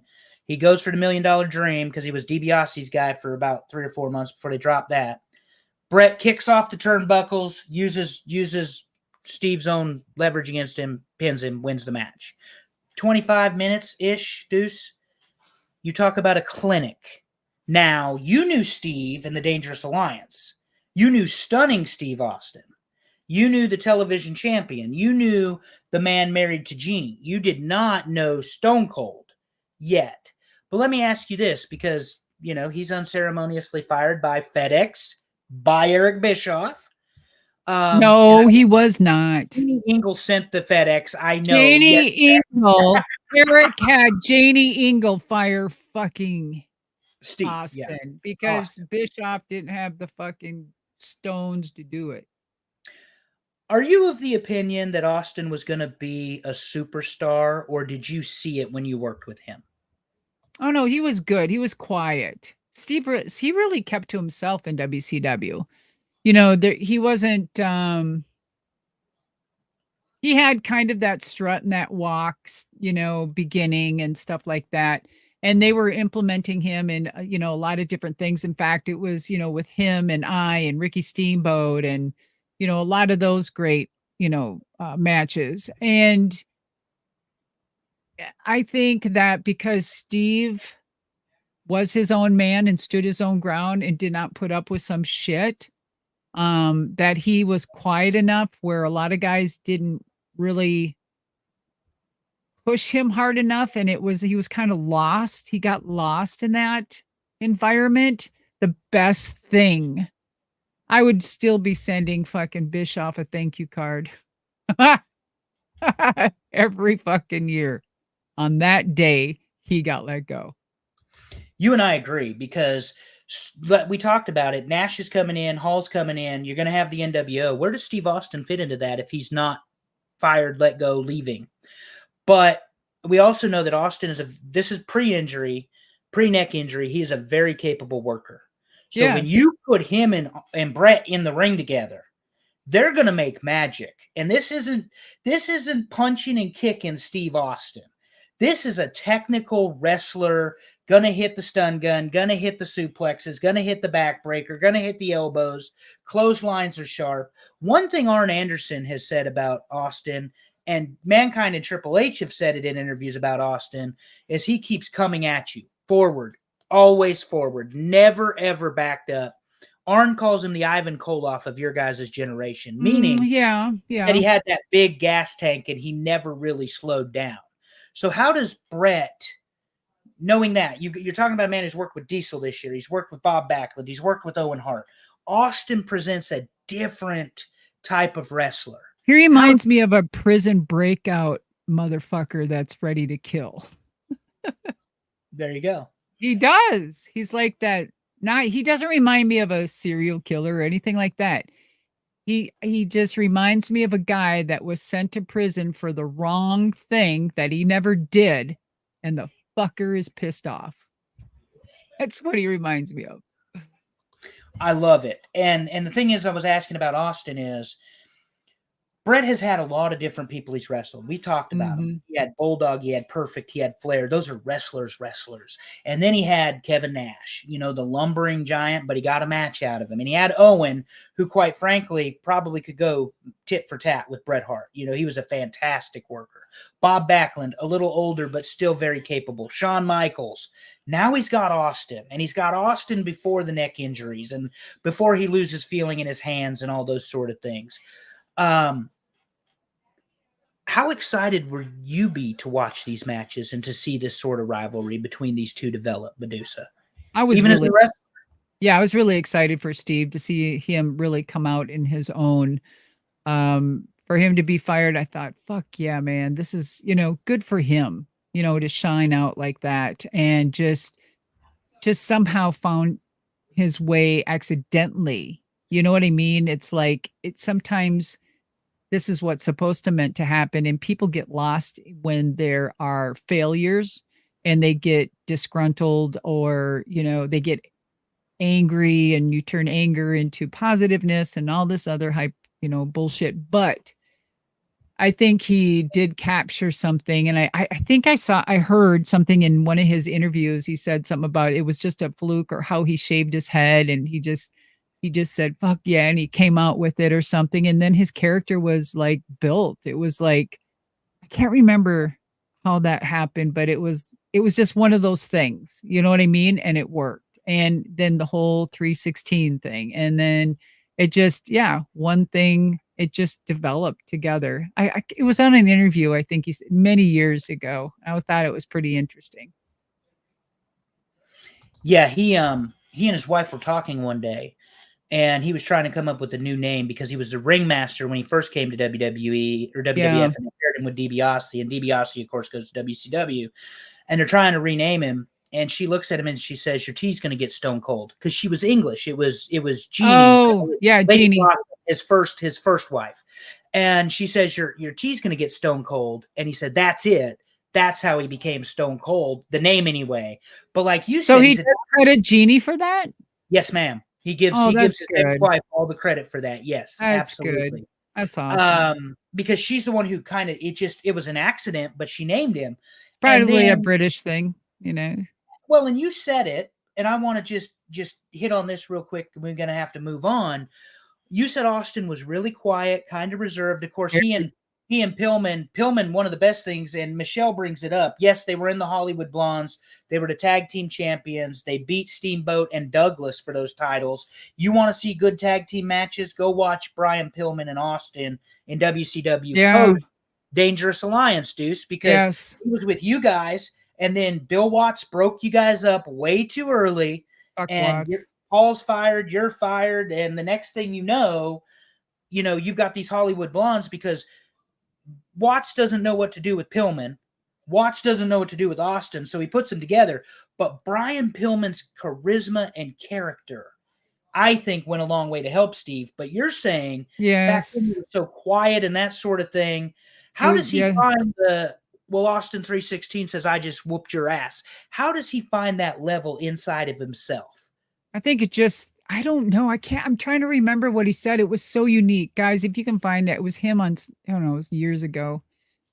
Something about, I can't even speculate, but I thought it was so fucking unique and brilliant and so authentic coming from Steve. Like it was just a matter of fact, like, yep, that's it. Kind of like Stone Cold. Yep, that's it.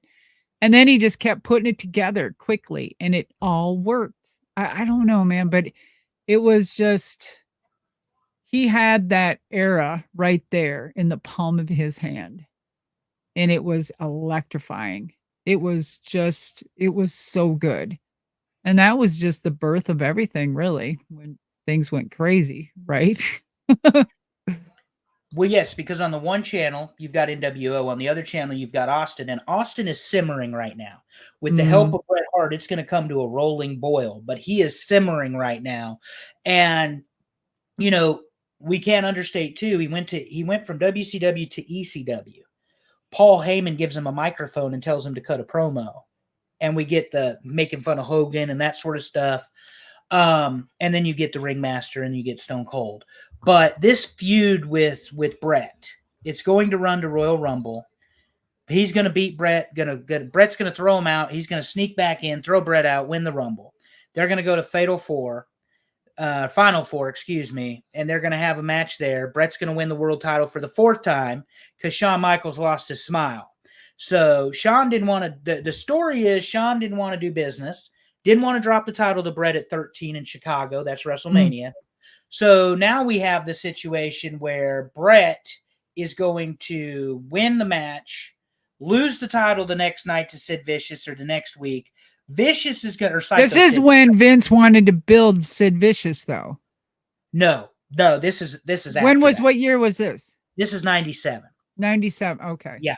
So Sid is going to take on Taker in Chicago for the title, but Bret and Austin are going to wrestle in a submission match again, or an I Quit match, whatever you want to call it. And we're going to get one of the most iconic images in professional wrestling. Sharpshooter, Austin bleeding, Ken Shamrock, the special referee for the match. Well established as one of the most memorable and even best WrestleMania matches.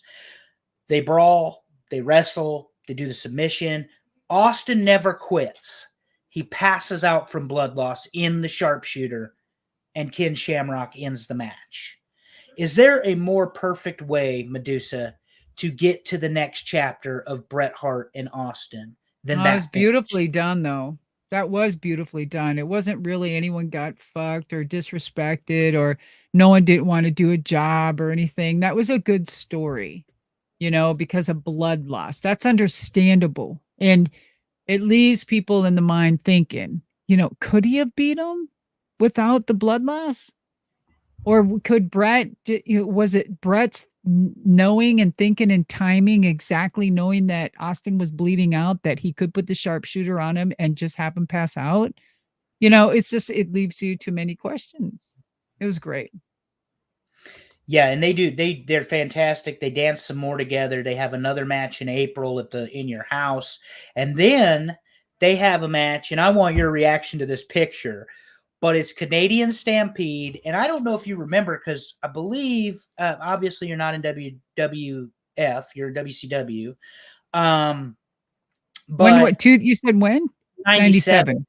I just got there leaving. I was there only a year at that time. I was thinking of 92. Never mind. Yeah, I was there. Never mind. Yeah. So summer of 97, we're going to get this really weird thing where Bret Hart and the Hart Foundation, now this is the new foundation, so it's Bret Hart, Jim Anvil, Owen, Davey, and Pillman.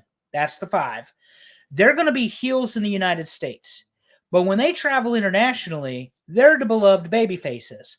So they have Canadian Stampede in Calgary, a pay-per-view 5-on-5 pit. And they get the heroes welcome and the reception, and this is right before the SummerSlam match. But look at this picture. Davey Boy, the European champion, Pillman in the back. We got Michael Hayes in a cowboy hat, Bret cutting a promo, Anvil stroking his beard, and Owens watching along right here.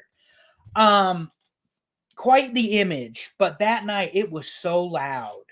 You have to turn the volume of your television down when you watch this match. If anybody, but see, that was good TV because that was real people. Back when I wrestled, when people were really getting out of their seats and you could hear them cheering and their hands actually came up, that was real. It wasn't that machine laughy whatever crap that they had.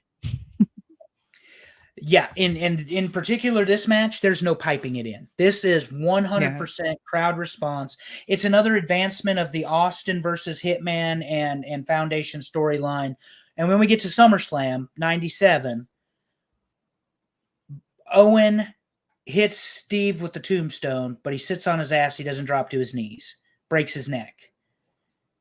There's hard feelings about that. Obviously, it changes the trajectory of Austin's career. It may be, like you said about the Eric Bischoff firing. Yeah. It may be a blessing in disguise because it sidelined him to the point where he got to put his hands on Vince September 22nd, 1997 at Madison Square Garden. But talking about the match with Bret, he's going to win the world title for the 5th time. He's going to wrestle The Undertaker. Shawn Michaels is the special referee. So Michaels here is arguing with, he's taking the chair away from Bret. But why did Shawn interject being the referee? That was part of the creative. They put him in as the special referee. But knowing ahead of time, all along, what their plan was. Correct. Well, maybe. I don't know if you're talking about Montreal. Bullshit. Hold on. No, because we're going to get to September 22nd, 1997. Whatever. Hold on. Yeah. So this image here, Bret's about to hawk a loogie right on Shawn. Shawn's taking the chair from him. When Bret ducks, he hits Taker. Shawn does. Bret calls the pin. If Shawn Michaels didn't count the 3, he would never be able to wrestle again. So he counts the 3, gets out of the ring. We're on to Taker Shawn, and we're on to Bret Hart as the world champion. But in between this and Survivor Series is Raw that I've mentioned twice now. September the 22nd, I believe it was. Might be the 21st, but I think it's the 22nd, 1997. It's Madison Square Garden. This is the night Vince McMahon tells Bret Hart, I cannot pay your $20 million contract. Why would he say that? Because he couldn't afford it. Now, mind you, 4 months later, they're going to bring Mike Tyson in to do business for Royal Rumble on to WrestleMania with Shawn and Steve. But he has a contract. But he cannot honor the contract. He cannot pay the contract. So Vince McMahon supposedly tells Bret Hart to go shop himself. Eric Bischoff says that there was never as big of a contract. Did Vince ever agree? Did Vince say that that's what actually happened? Vince has never commented on the situation, no, ma'am. Okay, so it's all speculation. Bruce Pritchard has, and again, Pritchard is a surrogate for Vince in my mind. But until I hear out of Vince's mouth. He told him he couldn't pay for it, couldn't afford it. Okay. Same night. That happened earlier in the day at the meetings. Same night, Cactus Jack wrestles Triple H in a street fight. Makes a debut in Madison Square Garden. So another character of Mick Foley. Stone Cold stuns McMahon in the middle of the ring. Worst stunner in history. Vince sold it like shit. But he put his hands on the boss. Mm-hmm. And this is really where we're starting to get the Attitude Era cranked up in WWE. Mm-hmm. Steve was not cleared to wrestle. But he hit that stunner. And when he hit that stunner at MSG, thousands of people went bananas and millions of people saw it on television. Mm-hmm. How important was it, Medusa? Well, first, let's talk about Bret. Contractually, he was going to get $1 million a year, some 20-year contract. He was going to be part of the creative process, going to be a wrestler. How disappointing is it, do you think, when your longtime boss, he'd worked for Vince since 84, been made promises. Now Vince is telling him, reportedly telling him, let's put it that way, can't pay you. What will you do if you're Bret? You better find a way because I have a contract and I will sue your company. It's a pretty easy answer. Now, I'm not sure if the contract was inked or whatnot, but the report from Pritchard was he reneged on it, refused to pay it. So, Vince did, yeah, which the contract allegedly was already signed, correct? For this $20 million deal. Okay. Yeah, and he may have only been a verbal agreement at this point, but the point was the money. We don't know if the contract was signed. No, I'm saying there's no way he could have backed out of it if it was. $20 million was the number. Mm-hmm. That was the number he said he couldn't afford to pay him. Because they had an agreement of some kind. And it may have just been verbal. Okay, if it was just verbal and he was saying, well, now I can't, then okay, then Bret's got a problem. He better figure it out. But if it's in written and it's in a contract and they both signed it and if it's a legit contract, then there would have been more to it. Yeah. 83 weeks. Bischoff says he offered him 3 years, $2.5 million a year. Who did? Bischoff did? Mm-hmm. WCW. That's what they offered him. Yeah, but he had that different type of deal where he got actually paid more on a split type of I don't know. I'm trying to remember how it went. Like it was written up he got paid a certain amount because of Nash and Hall's contract, because if he would have came in with a certain amount, then theirs was raised to his. So they gave him a separate deal for the more money in a, like, let's just say allegedly it was a merch deal or something where Nash and them couldn't touch that and, bring up their pay. So that way Bischoff actually fucked them because he didn't have to pay them either. Yeah, they couldn't invoke favored nations is what you were looking for. Yes. So the Bret Hart experiment, things are soured. It's over money. It's over agreements. There's a lot of distrust. And we're just setting the stage. Obviously, you've got the issues with Shawn that happened in the summer. Even before then, when he wouldn't drop the title to him at WrestleMania 13. Now you have Bret Hart, Shawn Michaels on a collision course, Montreal, Canada, November the 9th, 1997. And this was after all of the stuff when he couldn't pay him. Correct. That's what I'm saying. You've already got a bad thing. The deal is coming up. That's what it was. The deal was coming up. Yeah. Bret Hart's contract was coming up. And they were talking in negotiations that this is what's going to happen. They couldn't pay him. Yeah. But there was already a verbal agreement in place. That's what it was. I listen to way too many podcasts. But anyway, 20 million was the number. You're reneging on it. You've been with the company since 84. You've been a champion. You've been you've told him, good soldier, good worker, good employee. Bret Hart was a model employee for Vince McMahon. Now we've got to get the title off of Bret Hart because we've got this white hot stone cold Steve Austin, and we're going to have Michaels, Austin at the Fleet Center in Boston in 2000 well, they were changing their era. They were changing the trajectory, and Bret Hart wasn't that era. He wasn't like that. He wasn't about it. He was already the past. And so they were starting to move forward. And that's why he probably took back and said, Bret, time to change, time to do, kind of like what they did with Hogan, right? Mm-hmm. And Here Be Rabbit's got a correction for me, or a clarity. Eric talked about this on his podcast. He went to Kevin and Scott and got them to waive the favored nations clause so Bret could come in. We're going to talk about this, Here Be Rabbit. And Eric talked about that on his podcast, that he went to Kevin Sullivan? Kevin Nash, Scott Hall.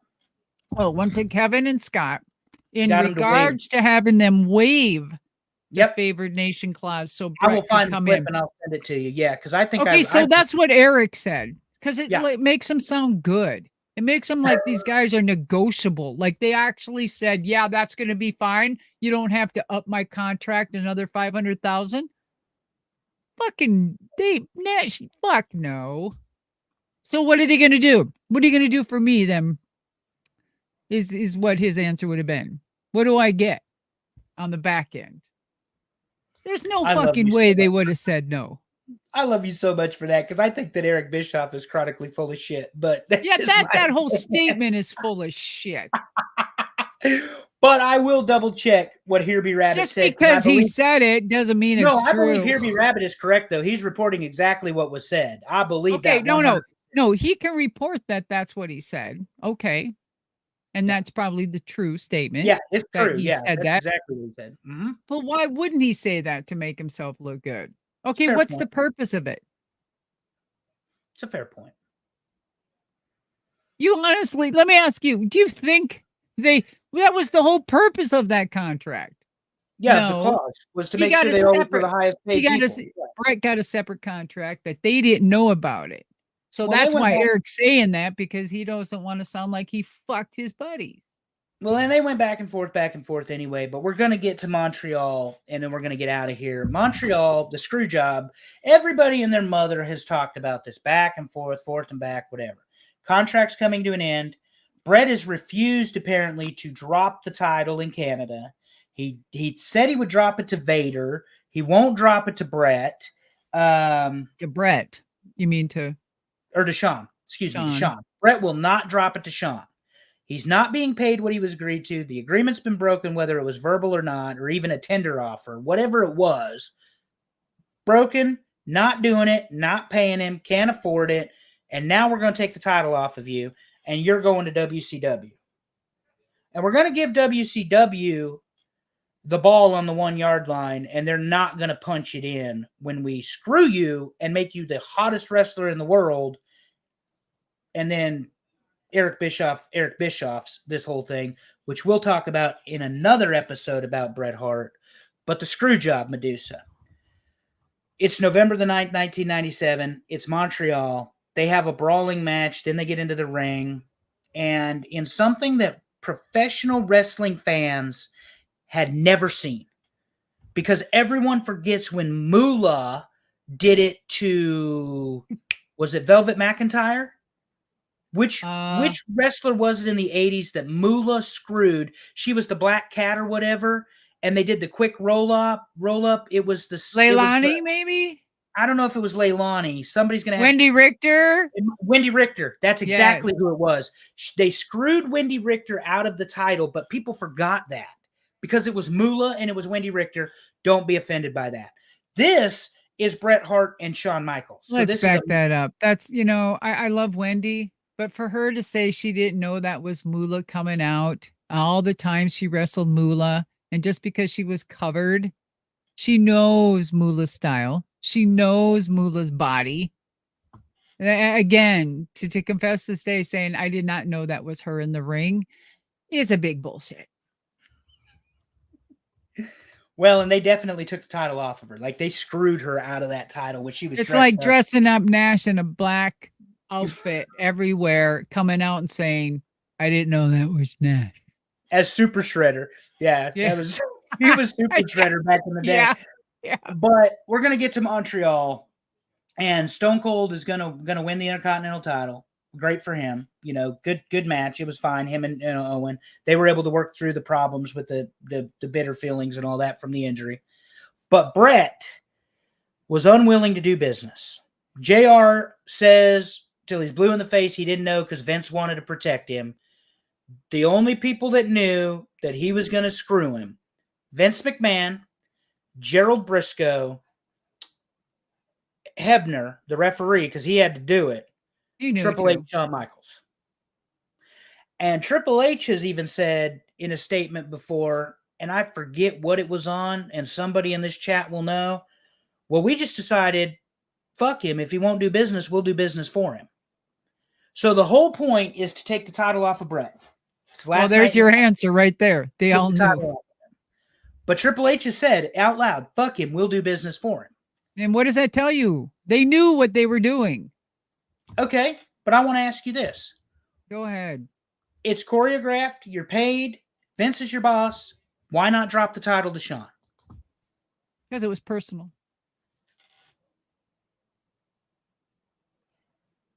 And that's it. Did I stutter? You did not. But you usually give a little bit longer explanation. But I don't need to. This has been beaten like a fucking Jesus Christ. Well, all of this bullshit, these wrestlers swerving each other, fucking do. It's blatant. Of course, I wasn't there. I wasn't in the room. I don't know. But this is just my perspective. It's just all. Yeah, but this has been litigated and really. There are people that still think it was a work. It was a work. The fuck you talking about? Bret Hart was in on it. That Bret Hart was in on it, not that he was the victim. But this is something though, and I want your honest opinion because I was starting to go down this path when we got to. I'm gonna start calling you the fucking rabbit, Moolah, and going down rabbit hole. Wendy Richter. So when it was Wendy and Moolah, nobody remembered. But this is a much different thing. We're going to get the Montreal screw job. There's always something in the past that people don't remember, but worked well, and that the worker swerved, that they change it up and use it again. It's just history repeats. Well, and this was history repeating itself on the most highest level of WWF. Shawn Michaels puts the sharpshooter on. Bret is going to reverse the sharpshooter, but by the time he does, Earl Hebner's called for the bell because Vince McMahon is at ringside telling them to ring the bell. Gerald Briscoe is there to make sure they get out of there. Triple H is there. Chyna is there. And they all go to the back. Before they do, though, this is the picture. This is on the pay-per-view. You got Shawn staring at Vince. There's Bret. Now, Bret's going to spit on Vince right there at the ring. He's going to spit on him. Then he's going to find him in the back, and he's going to punch him in the face. He's going to give him a black eye. So go back to that picture. Here's my thought. Okay. Look at Bret. Mm-hmm. Look at Shawn. Yep. These two here right now should get an award for the best worked angle ever. Do you think, standing right there, if that was a complete fuck from Shawn onto Bret, that they would be wasting any time staring at Vince? I would be beating this motherfucker's ass. To me, that stand and Shawn, that's a work. Why would they be so concerned at Vince just because he said ring the bell? I get the reasoning why he said it. I mean, but you wouldn't be, I'd be on him. I mean, just, you guys, you got to think wrestling and then think real life.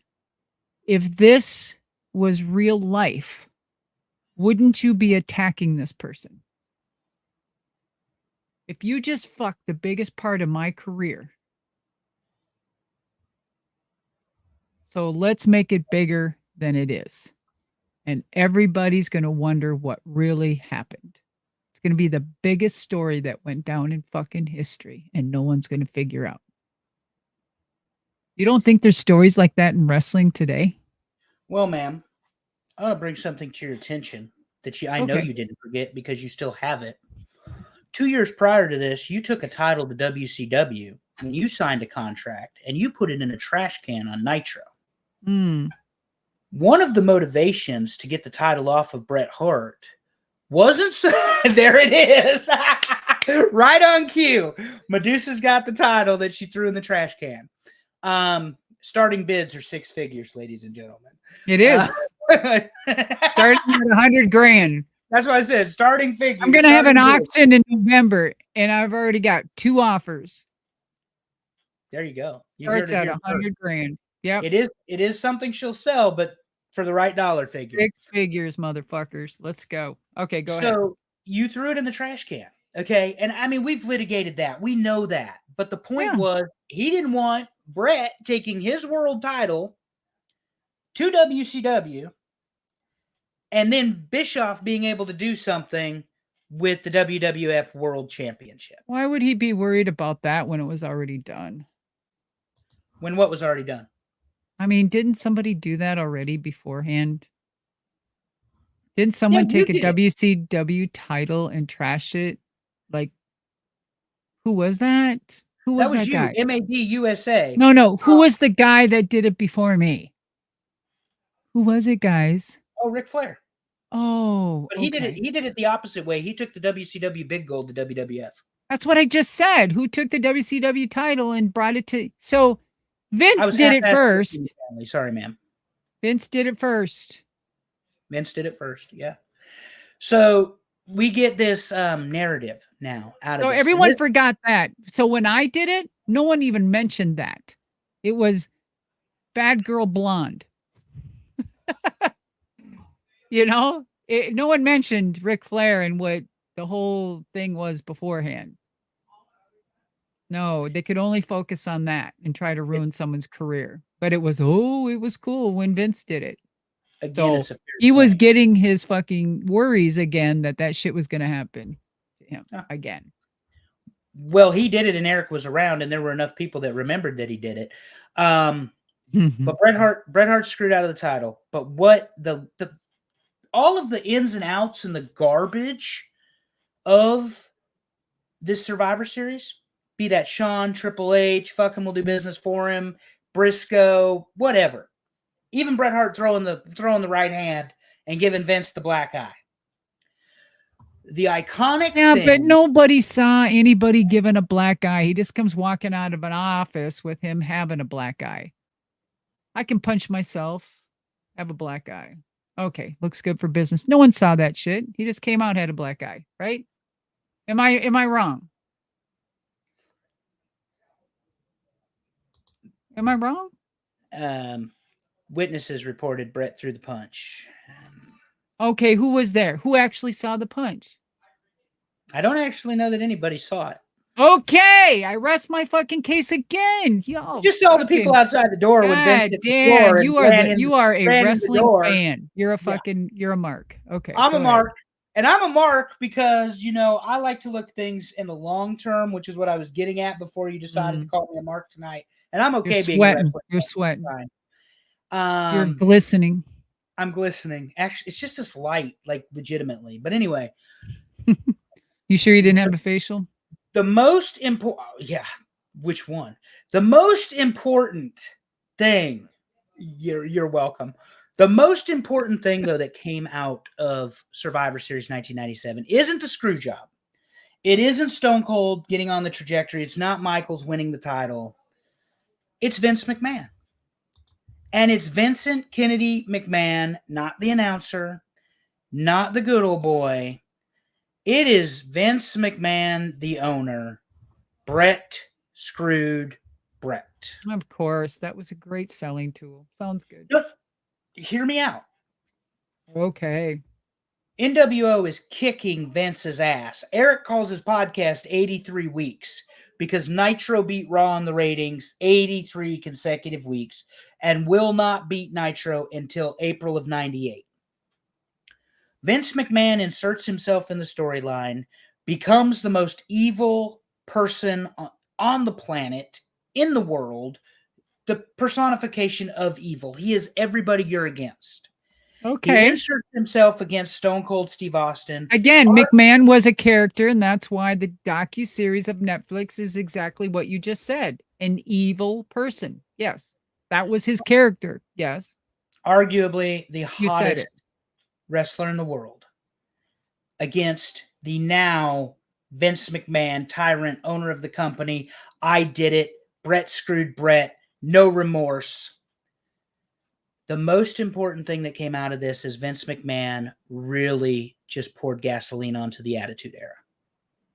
Mm-hmm. My opinion. Mm-hmm.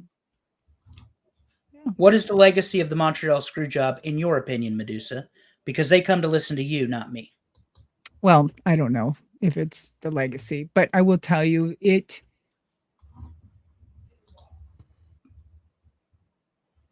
You are all welcome. You're all welcome. If it wasn't for the mastermind of Eric Bischoff and Medusa, nobody would have made money thereafter because it just changed the trajectory of wrestling to the Attitude Era. You're welcome. Yeah, I like to call it a series of fortunate events, and this being the crescendo. The catalyst. Yes. So it was, I believe it was the beginning. I'm not saying I did it. I didn't create everything. I'm just fucking blowing smoke up my own ass. But I'm just saying, if it wasn't for that big wake-up call, I think that's when shit hit the fan. Yeah. Well, here's what I'll say. Bischoff takes over, wants to be edgy, live TV, starts giving Raw results away because Raw's recorded. You throw the title in the trash can. Well, Luger comes in. You throw the title in the trash can. We got this guy who just said Austin 316 says, I just whooped your ass. We got Kevin Nash flipping people off at Survivor Series 95. Then we got Steve. Excuse me, I got that out of order. And then we're going to go ahead and we're going to build the Stone Cold character. And we're going into 97. And Bret Hart, one of the things we didn't talk about is when he loses the match, Psycho Sid in a cage match, he calls it bullshit and he throws a tantrum and he grabs Vince by the collar and he's throwing TV monitors and all this other stuff. You're getting edgier is my point. It's just a series of incremental things. And that's when Bret realized that he noticed that things were changing and it wasn't for him. That's probably why he wanted out at that point. Well, and my whole point is Vince McMahon is the architect behind a lot of this, and finally just assumes and steps into the role of Mr. McMahon. There you go, Mr. McMahon, the evil one of the docuseries. Quite frankly, Medusa, I don't think there's any separation between the two, but I never worked for the man. So, and I'm not just saying that wholesale. You don't think there's any separation? You think he's 100% evil all the time? Well, when you get Trish Stratus barking like a dog, you do the angles with Linda. You suggest that you're the father of Stephanie's baby. That's absolutely disgusting. And all of the other stupid shit that he did along the way. You know, Vince McMahon. You said Trish Stratus barking like a dog. Barking like a dog. That was to me just completely out of pocket. For him to have that control over her, to do that in some type of angle, you know he's got shit on people.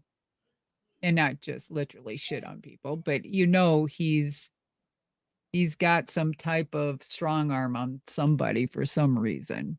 You know what I mean? If he would have said, you're going to go on your knees, you're going to bark like a dog towards me, and you're going to do that, fuck you. I don't care if this is wrestling, because back then it wasn't even a fucking, no, it was degrading for a reason. I don't know what it was, but what the fuck? You don't do that. That's not wrestling. See, that's where I'm different. Kiss my ass.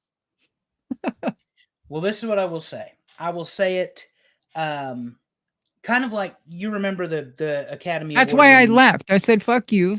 The women are going this direction. You're making me prance out in these fucking shit and bullshit nightgown, fucking barbecue bullshit. Wrestling's changed. I'm out. I was under contract. I was collecting a fucking paycheck, because at that point, that's all it meant. And I was out. I'm out. Have fun degrading women. Well, this is what I was going to say. This is my final thought, and then I'm going to let you close us out. Academy Award-winning movie, A Few Good Men. Tom Cruise is speculating about Jack Nicholson's character, Nathan R. Jessup, who's running the base in Cuba. Oh, God. So now you're going to say someone took this out and put it in wrestling. Yeah, go ahead. No. What I'm saying is that Tom Cruise's character is speculating that Jack Nicholson is being eaten up by the fact that he can't just say, I ordered the code red. I did it. I made the decision. It was me. Vince McMahon is Nathan R. Jessup. He made the decision. He did it. He just can't get away with saying it. And we'll find out what Netflix has to say. Oh, I can't wait. We're going to come back. This is good. Yeah. Oh, yeah. But that's my point, is he is who he is. The Terry Garvin ring boy scandal, along with Pat Patterson, that's some nasty, heinous shit. The NDAs we don't know about, what happened behind closed doors, and you're right, it's not just Vince, because I'll say this in a loud, clear voice. No, it wasn't. I have no problem thinking the inner circle knew Vince was a shithead at the very least. Okay, even if he didn't do anything illegal, he's a shithead, and they knew. The problem is the inner circle. So if Bruce knew, and his son-in-law, if Bruce knew the things that you said and reported earlier about Bret knew, because he was that close. You just told on Bruce because Bruce knows everything. 100%. Bruce knew that Vince McMahon is a bad actor and a shitty individual. He may not have known all of the gory details, but Bruce is the consummate politician, and I love Bruce Pritchard's creative mind and storytelling and ability, but he's the best spin doctor WWE ever had. Spin doctor, that's good. That should have been his name, not Dr. Love. Yeah, Brother Love. Yeah. Brother Love, yeah. But that to me is Bruce. And he's going to protect Vince, because Vince was like a father figure. Well, they have a lot on each other. Let's just put it this way. 100%. There's no doubt. But I will say this in the same breath. Bruce was good to me. Yep. He was good to me. Man, I will put him over like a motherfucker. Bruce was good to me. Isn't this funny? This ought to tell you all something. And you know what? I just thought of this. It just validates everything I say. That when I say Vince was good to me. Bruce was good to me. Why? If you want my answer, it's because they knew they couldn't be bad to you. I mean, I wouldn't put up with shit anyway, but well, yeah, I've heard it said by Steve Austin. I've heard it said by Arn Anderson. I've heard it said by Paul Heyman. And I don't have to put you over. What, that Vince is bad? No, that you don't take shit off of anybody and you'll whoop everyone's ass. Oh, I don't know about whooping everyone's ass. I've heard that. Whatever. I've also heard you threw a shoe and you got Bobby all fired up one time. He grabbed a chair. Bobby Eaton? Bobby Eaton, yeah. Bobby Eaton would never pick up a chair. Well, you better talk to Marty. Bobby wouldn't know how to hurt anybody. You better talk to Marty. He was ready to take your head off when you started throwing them shoes. But my point is, if you want to know my honest opinion, they couldn't get away with it with you. That's why. It's just a different breed, but still. Anyway, it's unfortunate with a lot of things. And, a lot of these ideas are my opinions.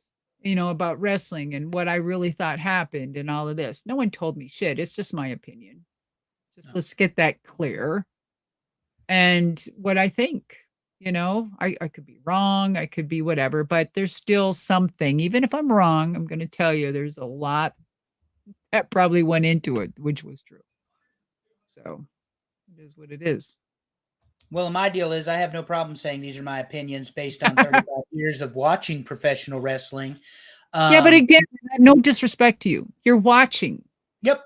You're watching. You're on one side. So you are watching what you're supposed to believe in, which you have no facts, except from what you hear now from other podcasts. I love your brother, Red. You're my brother, but let me just put that straight too. You also go by facts, what we all say. Remember, what we all say, and I'm going to say something that Bischoff said, is that we all see things different when we're in a situation. When we experience something, now this is mine, that was just Bischoff. We all see things different. And so if we're in a situation, if it's controversial, what? If it was Eric and I in a same situation about the title belt, he's going to tell his story. I'm going to tell mine, how I saw it, how I experienced it. And he's going to tell his, how he believed he experienced it and what he thought. And it's going to be two different stories. And as time goes on and years go on, things are going to fluctuate, right? And so you're going to get the truth of Eric and you're going to get the truth of me. You're going to get the truth of this and you're going to get the truth of that.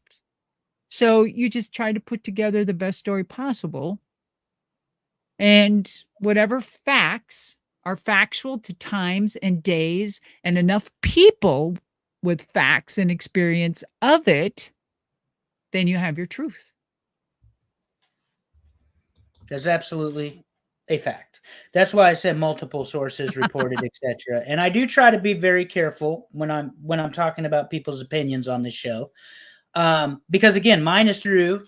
People talk about what lens you look through. You look through it as a professional wrestler who worked in this business. I look through it as somebody who works with professional wrestlers now, but for 30 years prior to that, was just a fan. You know what? I see something that Michelle put out there. It's sad the wrestling I enjoyed had a much darker side. And I am going to tell you, you are correct. I'm going to tell you that the whole wrestling business up until maybe, I'm still sure there's still bullshit going on, but the whole dark side has been going on deep, just like a P. Diddy, Harvey Weinstein, Jeffrey Epstein bullshit. That's how dark our business was. Yeah. That's it. And I'd love to end on a positive note, but we're not going to do that tonight because Medusa you hit it out of the park. That's why. Yeah. Wrestling is dark, like you said. It's changed a lot. Let's go back this. It's changed. I see so much good right now, guys. let's just don't say wrestling sucks, because it I hate wrestling, but wrestling doesn't always suck. I see such a great turn of events. And to this era of women and how they're starting to be projected and taken seriously, and the whole start, and this is me, what I wanted so much. This, if I could live vicariously through all of them, the women athletes, it's a great high right now for me. This is what I totally love, is the badass bitches, and it just fucking puts me on fire. This is when my creativity comes out. This is what I enjoy. This is like when I sit down and I start thinking of angles. I start writing, I start thinking, and I'm like, oh my God.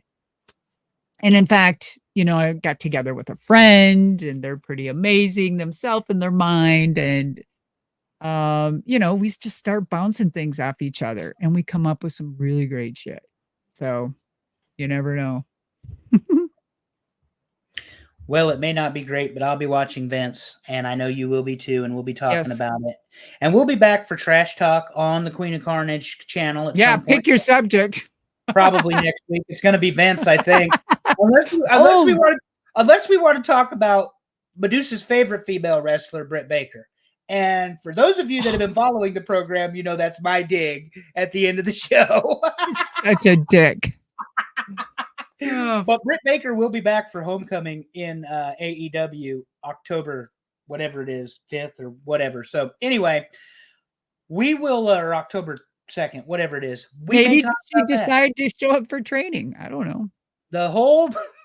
Now who's a dick? The whole point is you can find us, Queen of Carnage. If you like what we're doing here, and some of you jumped in and jumped out, and we get it, I try to segment some clips out, some of the best stuff Medusa says. Some people might think it's the worst stuff, but that's okay.